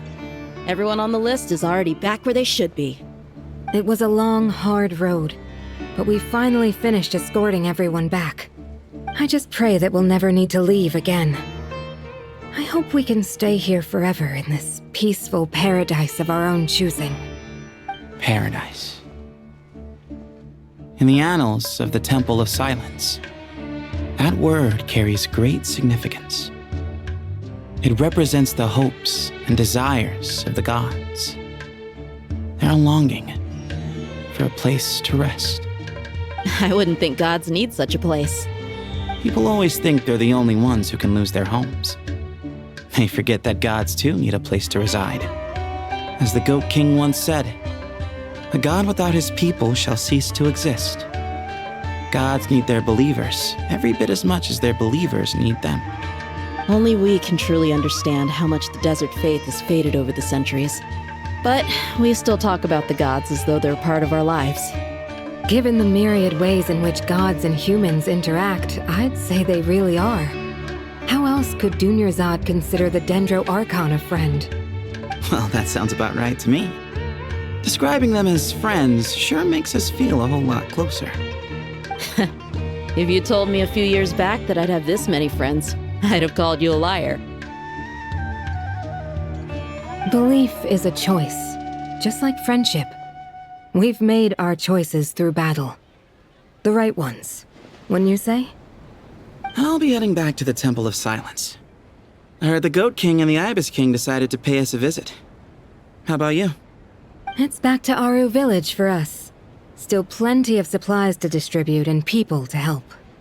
Until next time, old friend.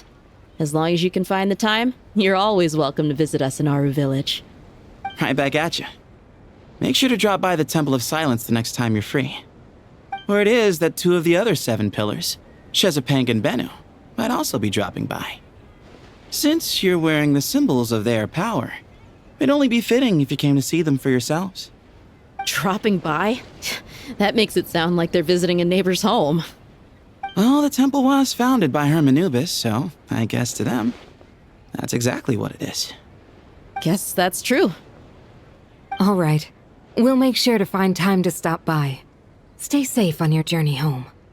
I will.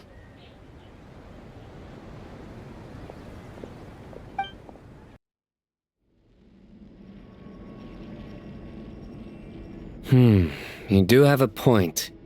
See? Retirement has always been a problem, especially for old-timers like us who've been locked away all these years. You finally step out into the light, and bam! You're face to face with a whole different world.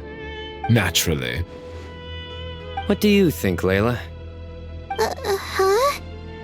Why would you think to ask me? How could I possibly be qualified to decide where the servants of King Deshret should live? Sorry if my question was unclear. Do you think their statues will stand out too much if we place them here? Hey, I never agreed to this. How could we possibly allow our statues to be left in Hermanubis' home? That would be like breaking into someone's house, then pretending it belonged to you in the first place.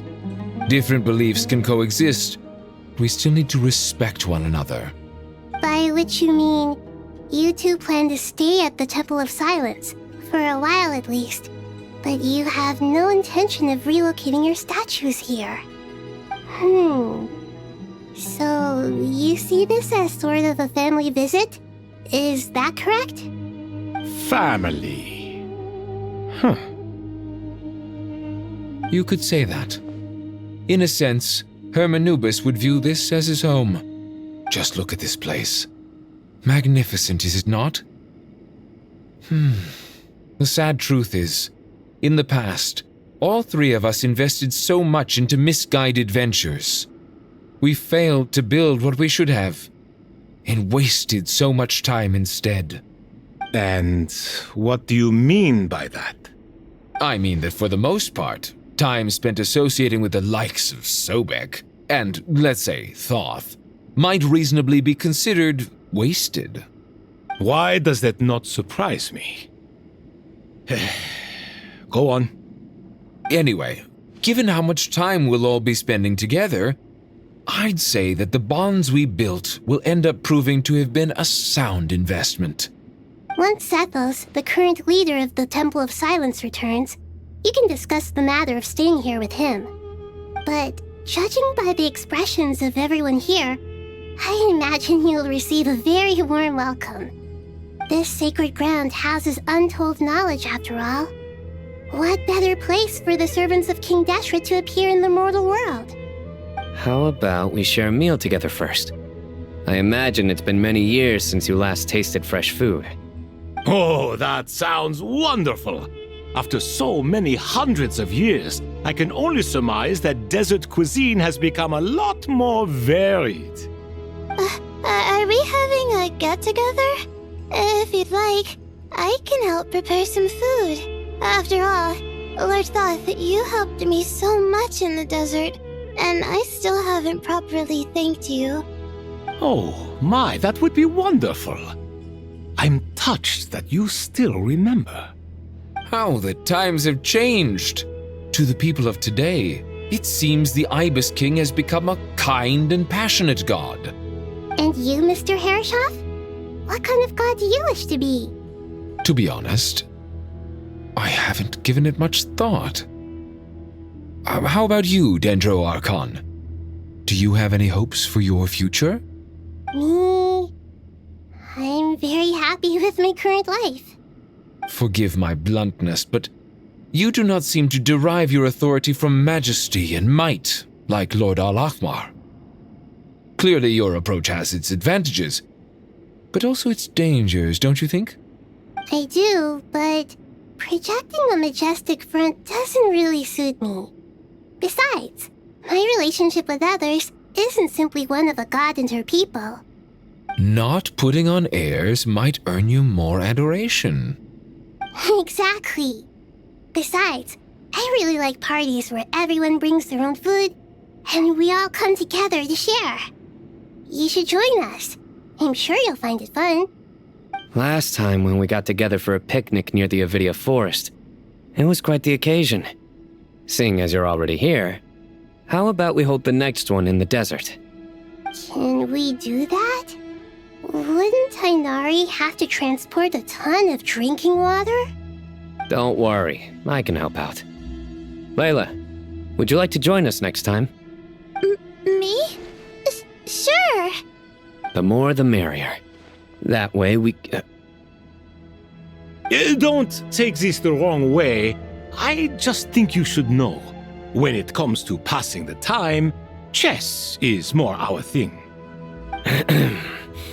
In that case, Dendro Archon, what do you say? If I were to compete against you, I can't say with certainty I'd win, but I certainly wouldn't mind giving it a shot. Where's Sobek? I'm sure he'd be good for a few rounds. Cards, cards, cards! I'll always prefer chess. I wonder what variant of chess we're talking here. Mr. Thoth, is there some sort of astrological significance to this game? Oh, I'm glad you brought that up. As long as the leader of the Temple of Silence agrees, we can search Hermanubis' place for books to teach you how to play. Such devastation visited on Sumeru City. So many houses destroyed or damaged in the fighting. Who could have foreseen this? Look at all of this. It's going to take me forever to tidy up. I suppose living below the academia doesn't always work out to your advantage. I would have thought a little appreciation of my sincerity and effort in helping to clean up this mess might be in order. Helping? Effort? This is your house! Of course you should be putting in the effort! If anything, I'm the one who's helping! So you see yourself as just a helper in this situation. I must admit, I'm rather shocked. If you're trying to say that since I live here too, I have an obligation to tidy up, fine, I suppose I do. Wait a second, stop changing the subject! Nevertheless... In the wake of a great storm, a missing roof is a predictable inconvenience. Can you stop making it seem like I care more about this house than you do? Doesn't it upset you at all to see your home in this state? I won't pretend it's ideal, but that's no reason to be upset. This is the roof over your head, your shelter from the cold. The furniture is scattered, the paintings have fallen off the walls, the windows are shattered. Don't you feel even a little disheartened? The way I see it, these problems are easily solved. Ugh, this is precisely why I hate talking to you about sentimental things. It's like banging my head against a wall. You simply don't understand just how much work goes into making a proper home. It sounds like this is causing you a lot of anguish. You mean the house or the paintings? I mean your sentimentality. Oh, well, yes. But I'd rather not dwell on such things right now. Generally speaking, when anguish becomes the norm, people usually make an attempt to improve their situation. But there are so many people and things in life that are difficult to change. It's not like you can force them. Besides, anguish can be a source of inspiration, and I'm not sure I could break my reliance on it. I'm glad you're able to make yourself think like that. What kind of a response is that? I was stating a profound truth about the very nature of art. Suffering is the cradle of all creation. Even you can't deny that. And I wasn't trying to. I'm just happy for you. Pure and simple. Can't you tell? Happy about what? Happy that you can always find an answer that backs up your views. You... More often than not, life is a process of running into problems and then searching for answers. Yours more than most. Not everyone's so good at justifying things to themselves. It's something that you've been steadily mastering. Huh. What about you, then? What skills have you been mastering lately? Pass me that box. Huh? Okay. You may consider this my progress on the path to mastery. What? Wait a second. Isn't that box mine? Hey, it is! It must have fallen off that shelf. I'll hate them. Those are my paints and inks. Would you like me to put it in your bedroom for you? Huh? I mean, sure, if you don't mind. What kind of progress is this? Does he think he can bribe me? Not that giving me back my own things is much of a bribe. These books on the floor, they're a complete mess. And this one, didn't he say it was an out-of-print collectible? It's completely covered in dust, and some of its pages have even fallen out. Ugh, guess I should help him repair it. This one too. And this one. Local subterbeasts, imported goods, such a bright future ahead. I can picture the Mora just rolling in.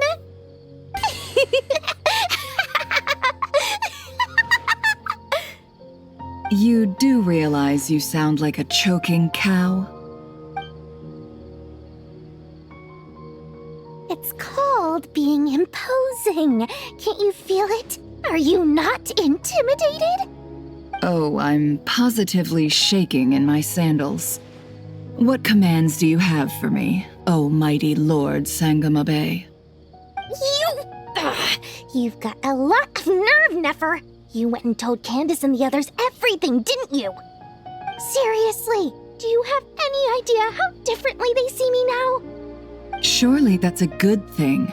I presume they're more disposed to actually like you now, maybe even view you as a friend.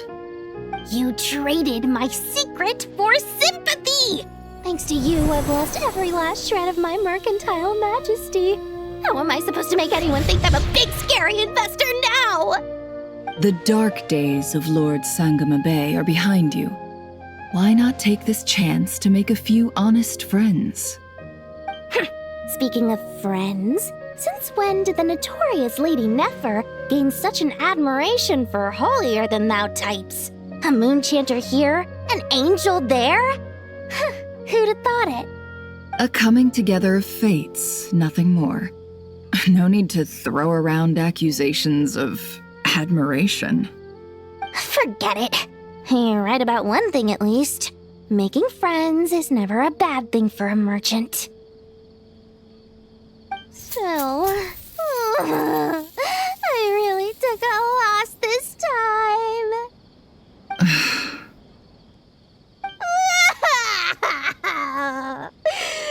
What are you looking at? I'm trying to see if you're really crying or if those are just crocodile tears. A little birdie told me that when Lord Sangamabe makes money, the tears flow from the center of her eyes, but when she loses it, they flow from the corners. Which is it this time? Ugh, you are so annoying. I'm not talking to you anymore. Nefer! Thank goodness you're here. I've been looking everywhere for you. Huh? Oh, well. If it isn't the House of Dana's very own librarian. What can I offer you today, Miss Katayun? Oh, no. I'm not here to buy. I'm here to bring Lady Nefer a book, and a fascinating one at that. We agreed to meet at the entrance to the mausoleum of King Deshret. One more thing. I bought this copy with my own money. It's not borrowed. Reasoning knows not time of day, but suspense always follows a blizzard. That's quite the mouthful. Huh? Isn't that the one that... It was all the rage for a while. People throughout the city were clamoring to get their hands on a copy. The names inside were all circled. Everyone thought it was a riddle. Don't bring up that book in my presence. I don't even want to hear its name. That thing was nothing but a scam. Surprisingly enough, I've actually heard of this book, though it doesn't seem of much consequence. So what truth lies behind it? You're from the Vahumana and you're asking me what the truth is? I'd say the actual truth was about the least important part of the whole episode. I brought you this book because it probably has the most interesting backstory of any in the House of Dana's collection, at least in recent years.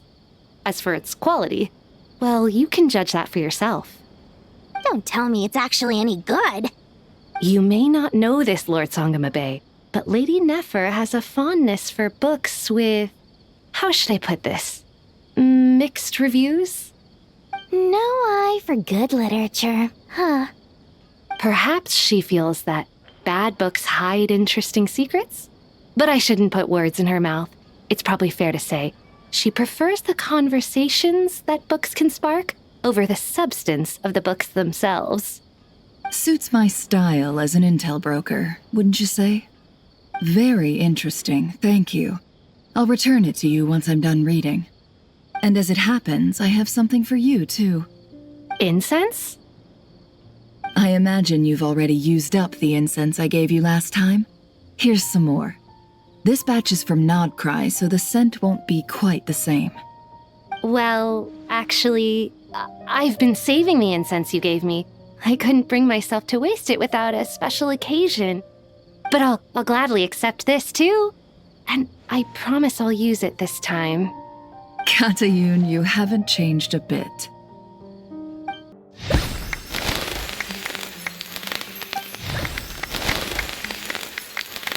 Congratulations, Kale. Well done, Kale. After studying for so long, you've finally become a full-fledged ranger. Sure hasn't been easy for you, huh? This really is fantastic news. All grown up. No longer a trainee, but an official forest ranger. Oh, the next step is to secure tenure in the academia. Thanks, everyone. It's true. I'm an official forest ranger now. Master Tainari, thank you for your guidance and support. I wish Mr. Sino were here so I could thank him too. Sino had a matter to attend to at the Temple of Silence. I don't imagine he'll be back for some time. But don't worry, we can celebrate together once he's finished. I'm afraid the party will have to wait. Kale still has some matters to attend to first. Kale? Is everything all right? No, it's not what you think. There's nothing wrong with my health. I just have a few things I need to deal with. I've made plans with the Traveler and Paimon to visit Mondstadt. Master Tainari and Mr. Sino will be accompanying us too. Well, that's a relief. Let's get together when everyone's back. I'm sure you'll be doing even better by then. Of course. I have a feeling you're right. Phew! After all that catching up on sleep and food, Paimon's feeling full of vim and vigor again. For someone who spends so much time resting, your recovery routine is surprisingly simple. Hey! Paimon's been working her butt off too, you know. She flew all over the city helping everyone out. Don't worry. I saw how hard you worked. Alright, we all know you're the most hardworking person in Teyvat. As long as you're rested and full, that's what really matters. Paimon's been looking around the place, and it seems like the city's already on the mend. But Paimon's been wondering how Nahida's doing. We should check in on her.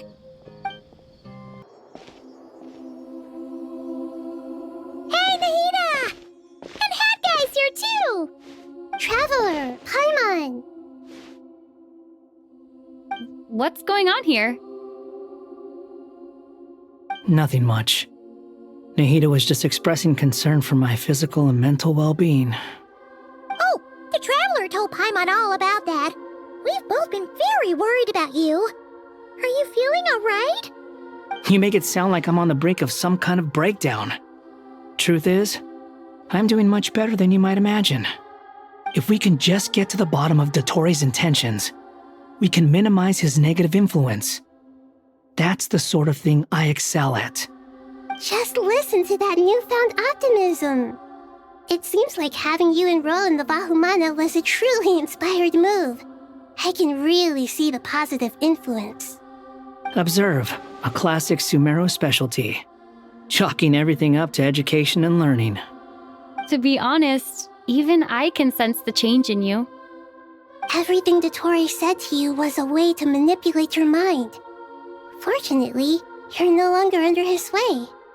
Can someone as old as me really continue to grow? If it helps, just think of yourself as a late bloomer.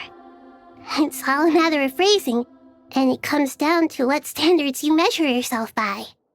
For a puppet, developing at such an age is perfectly normal.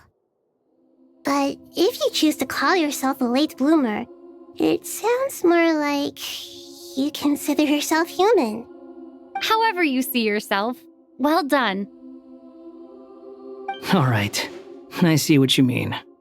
Anyway, What's your next step? What else can I do but complete my current courses? Everything else can wait. Anyway, that's enough chit-chat. There are still things in the city I need to help out with. I'll be heading there now.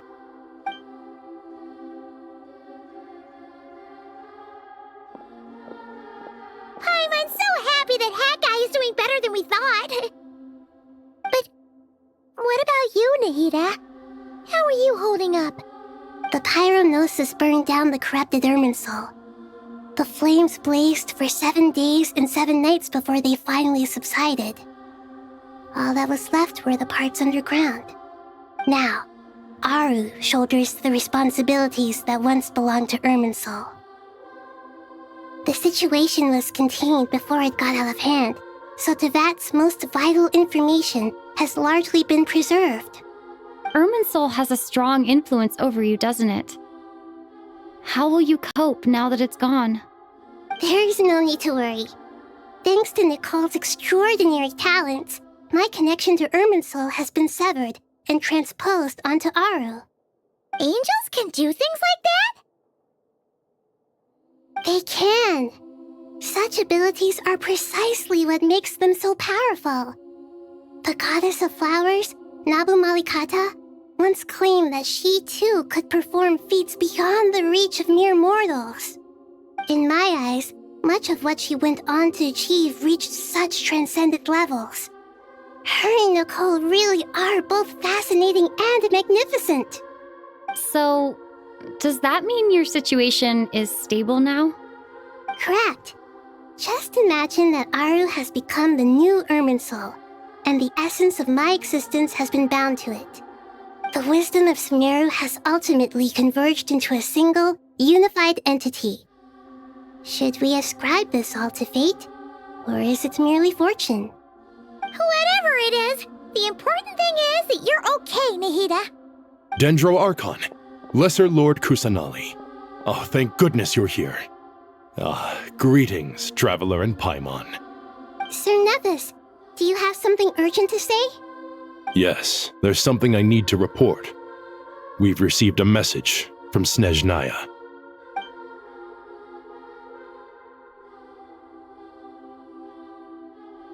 The Fatui Harbinger, the Rooster, sends us his sympathies, along with all the usual pleasantries.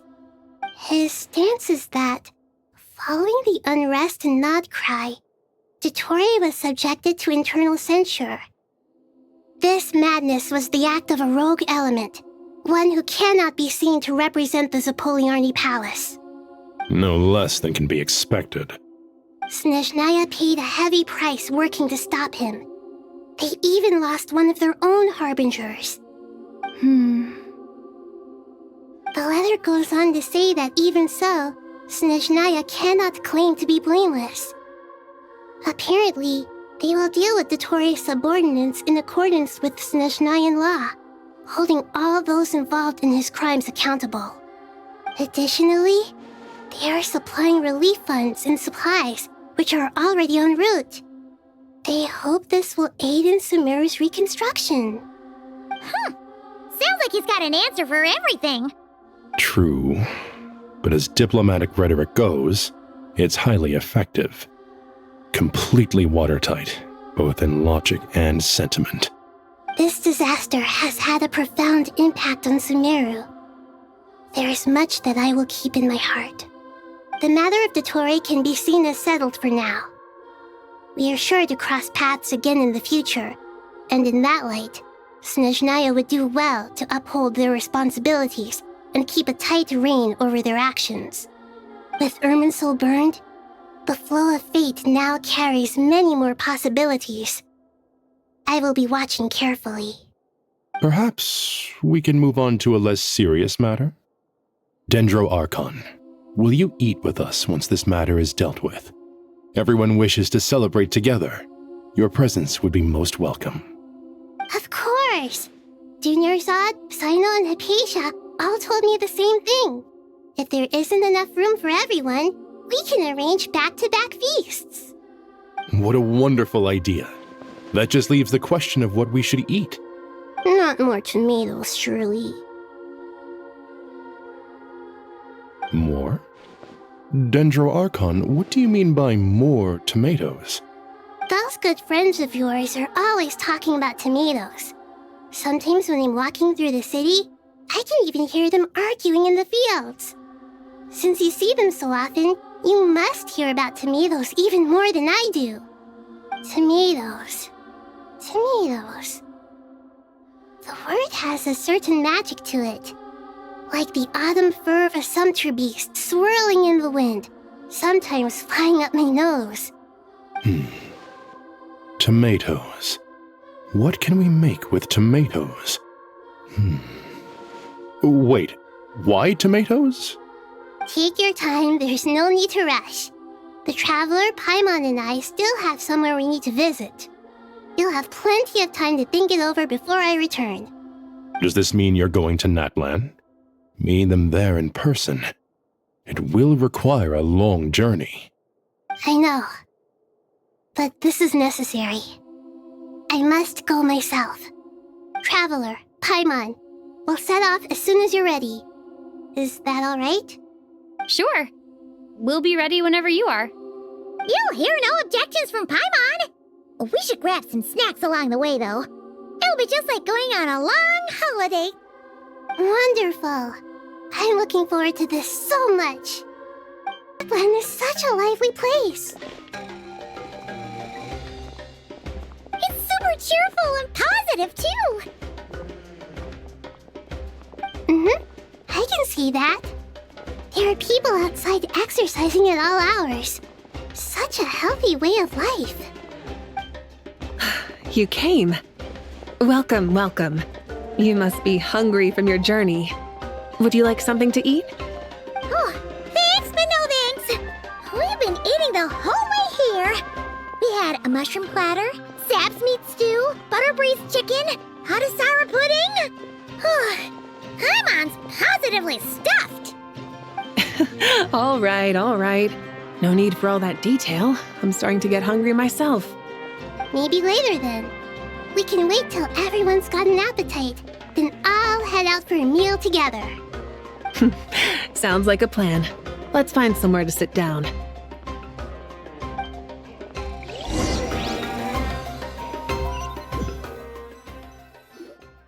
I should tell you, I already have some sense of why you've come.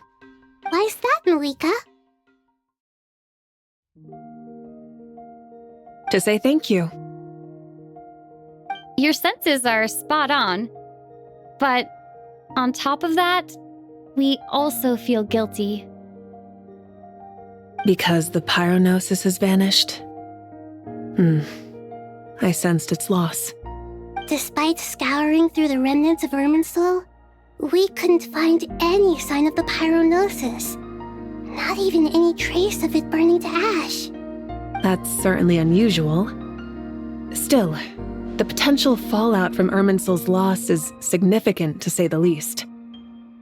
Perhaps the pyronosis's disappearance is simply a knock-on effect of the impact it's had on a certain strand of fate. There's no need to feel guilty. We were clear that this time there was to be no returning, only giving, pure and simple. Thank you really is a fascinating phrase. We use it to express gratitude for the smallest of things. Yet, when faced with a kindness too immense to describe, we use exactly the same words. It's not that we lack other means of expression. It's that when we truly need to express our feelings, the simplest and purest words are always the most powerful. You're right. In Natlan, we prefer simple expressions too. Companionship, friendship, support. They might not sound fancy, but the sentiment behind them is sincere. That's wonderful to hear. Sincere feelings are often a vehicle for the deepest wisdom of all. Irminsul's destruction doesn't seem to have done you much harm. I'm glad to see you're doing well. There's still a lot of work to do, but before we begin, we felt it was important to come here and speak with you. Partly to express our gratitude, but also because we felt that seeing you, in a sense, is like basking in warm sunlight. That's a nice way of putting it. I like that. To tell you the truth, though, I'm not a fan of somber meetings. So, since there's nothing more to say, why don't we go bask in some actual sunlight? The weather's beautiful today. What a great idea! Paimon's gonna lie back and soak up some rays.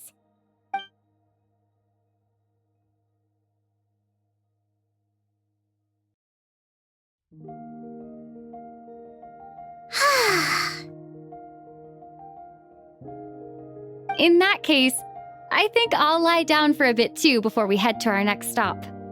And where might that be? Mondstadt. Paimon and I are gonna head back there with Kale and the gang. Long ago, I sensed that the god remains inside Kali had come from the goddess of flowers, but I kept it a secret. Those remains weren't hurting Kali, not as she is now. They simply exist. Besides, I could sense a deep yearning within her. A yearning for an ordinary life. A yearning to hold on to the hard-won happiness she now enjoys. With someone like her, I have a responsibility to keep her secret. She should be ready to face the truth by now. Whenever people meet, there is always the potential to create warmth and kindness. Every child grows up, but even as adults, they are still children in the eyes of certain people. Oh, just like how Paimon sometimes sees Nahida as a little kid. Is that so? Well, anyone who's friends with a kid is probably a kid themselves. Of course! And there's nothing wrong with that. When we get back, we'll actually be hanging out with another of our friends who happens to be a kid. Or more like looking after, in her case. Anyway, we'll always be there to watch out for our friends. Dear Sucrose, when you receive this letter, I'll probably be as busy as always. But busy with wonderful things. That's because I'm no longer a trainee. I'm now an official forest ranger. Impressive, right? Sino said that official rangers sound much tougher than trainees. Though he did say it was already pretty tough to start out with. You probably heard that something big happened in Sumeru recently. Don't worry, it's all been taken care of. We're heading to Mondstadt soon, so if you're free, maybe we could meet up? Plus, it's not just me, a few of us are going. Hey, do you still remember that time we all got together? You know, when we all went to the Windbloom Festival? It'll be just like that.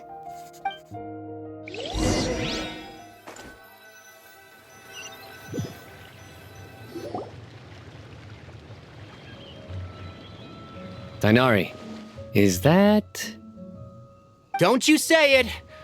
Is that the great Vayu-Vyastra? Behold, the great Vayu-Vyastra, General Mahamatra. How times have changed. I wasn't expecting you to beat me to the punchline.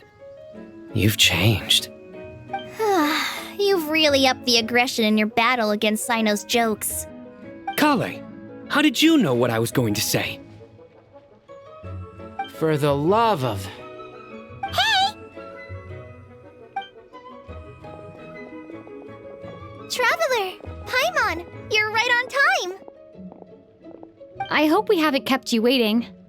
Kale!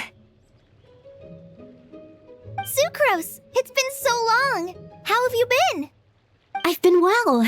Everything's going great. What about you? Are you still busy? Not at the moment. Oh, right! That juicer you gave us works amazing! Farzan loves it! Seriously? That's wonderful. I don't suppose you drew up a detailed test report. Oh, what fruits did you use? How's the texture of the final product? Sucrose, you might want to try asking your questions one at a time. Albedo! Paimon didn't see you there! It's been a while since all of us were together like this. How about we follow the same plan as last time? Good idea, my friend. You never disappoint. So, what are your identities this time? Don't remind him. First things first. Allow me to introduce our very own official Forest Ranger Kale. The rest of us are simply her humble travel companions. This sounds like one of those mushy stories that gets people hooked on some corny, heartwarming premise. Oh, is our story not heartwarming? If I recall correctly, there was even a scene like this in King of Invocations. Besides being heartwarming, our story's also about tough, impressive-sounding job titles. At least that's what I think.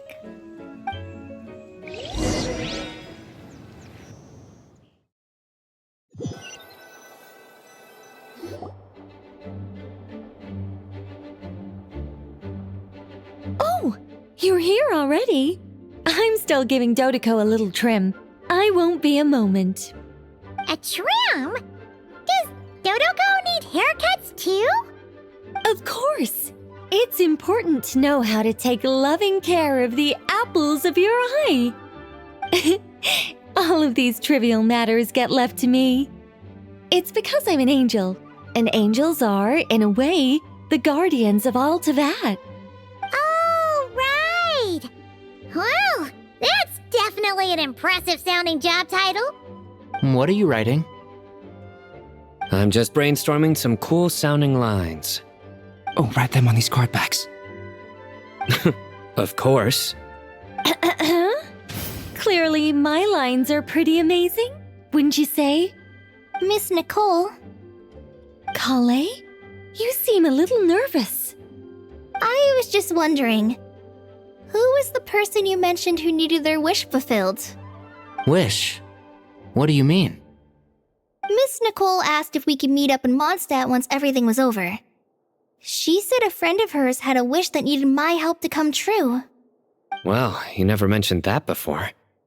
All we knew was that you'd arranged to meet in Mondstadt. But we thought it had something to do with the god remains.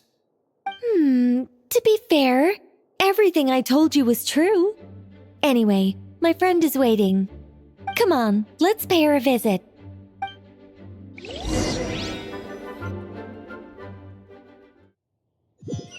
Surprised?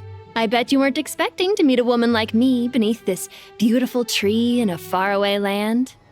An oasis will spring from the place where a djinn resides.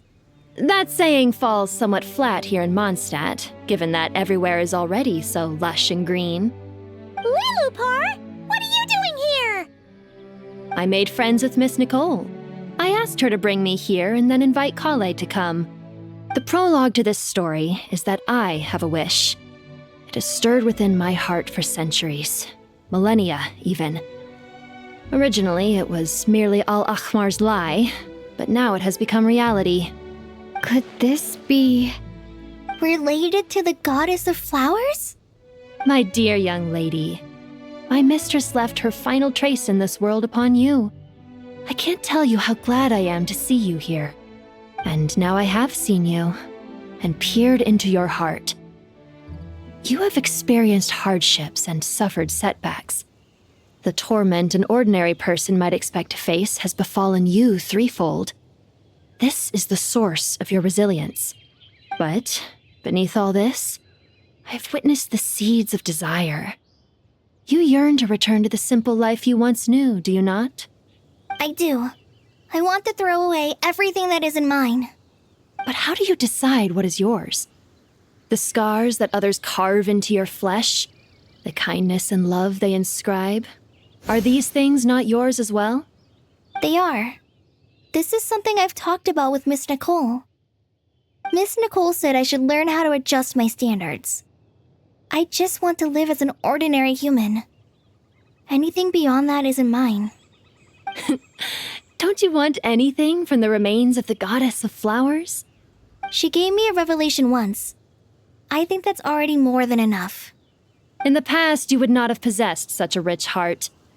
Your brief life has taught you to hold on to everything good, to home in on kindness. How fascinating. You're nothing like Nabu Malikata, and you're certainly not her.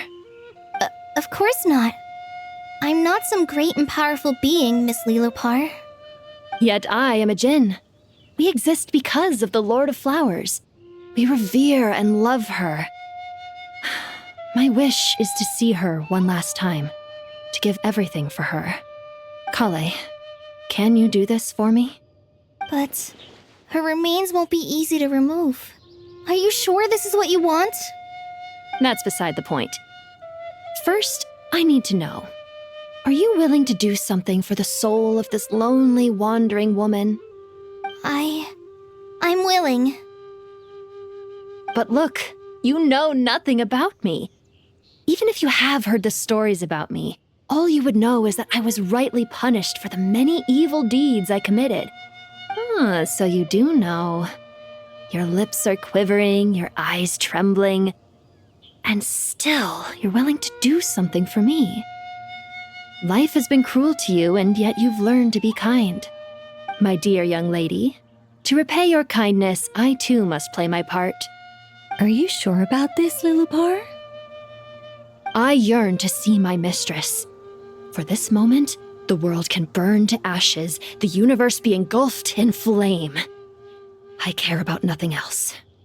And you, Kale, I can give you a gift. You'll become just another ordinary human. But Miss Lilupar, what will happen to you? My wish will be fulfilled, and I can die happy. Why would you wish for that? A long, unending life might seem desirable for one who has never possessed it, yet it brings torment to one who has. My remains are scattered across the yellow sands, but my soul can find no peace. Since you've promised to grant my wish, give me that release. Allow the dying to die, and let the dead rest in peace. You have my thanks. Kale, there's no pressure on you. What she said, it's all true. A wish is a genuine desire, after all. It's as if you want to use the last of your life to give me a better future. Nothing so selfless. We'll be using our futures to fulfill each other's wishes. This is a noble act, a beautiful and secret transaction between two women.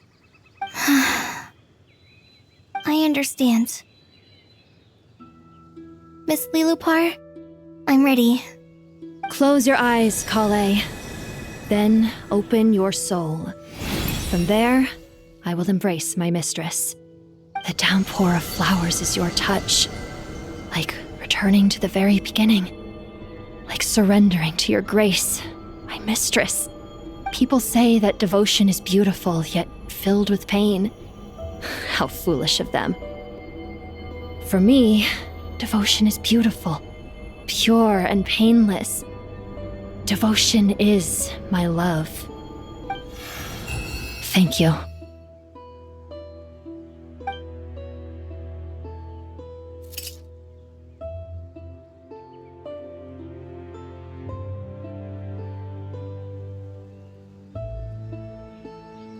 Lilupar! She disappeared? She left, carrying the blessing of flowers. Kale, are you alright? I'm fine. Now that the remains are gone, I don't actually feel any different at all. Those remains weren't hurting Kale. Not as she is now. They simply exist. Besides, I could sense a deep yearning within her. Kale must have already received what she was yearning for. I'm doing fine. I feel relaxed. There's really no need to worry. Then my wish has come true, too. To become ordinary? That's just one of my wishes. Actually, I have a few more. For instance, I want to protect the people I meet and help them find happiness. That sort of thing. So between Miss Lilupar and me, you fulfilled 2 wishes already, and protected 2 people. Wonderful, isn't it?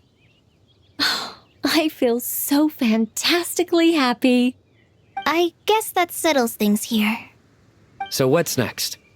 What do you want to do when we get back to town? Clay, look who I've brought to see you. Hey, Kale! I heard you guys were holding some kind of secret event. How come you started without me? Huh? Oh no, it's nothing like that. We were Just saying goodbye to an old friend. Really? Who? Me. The old me. So that's what this is all about.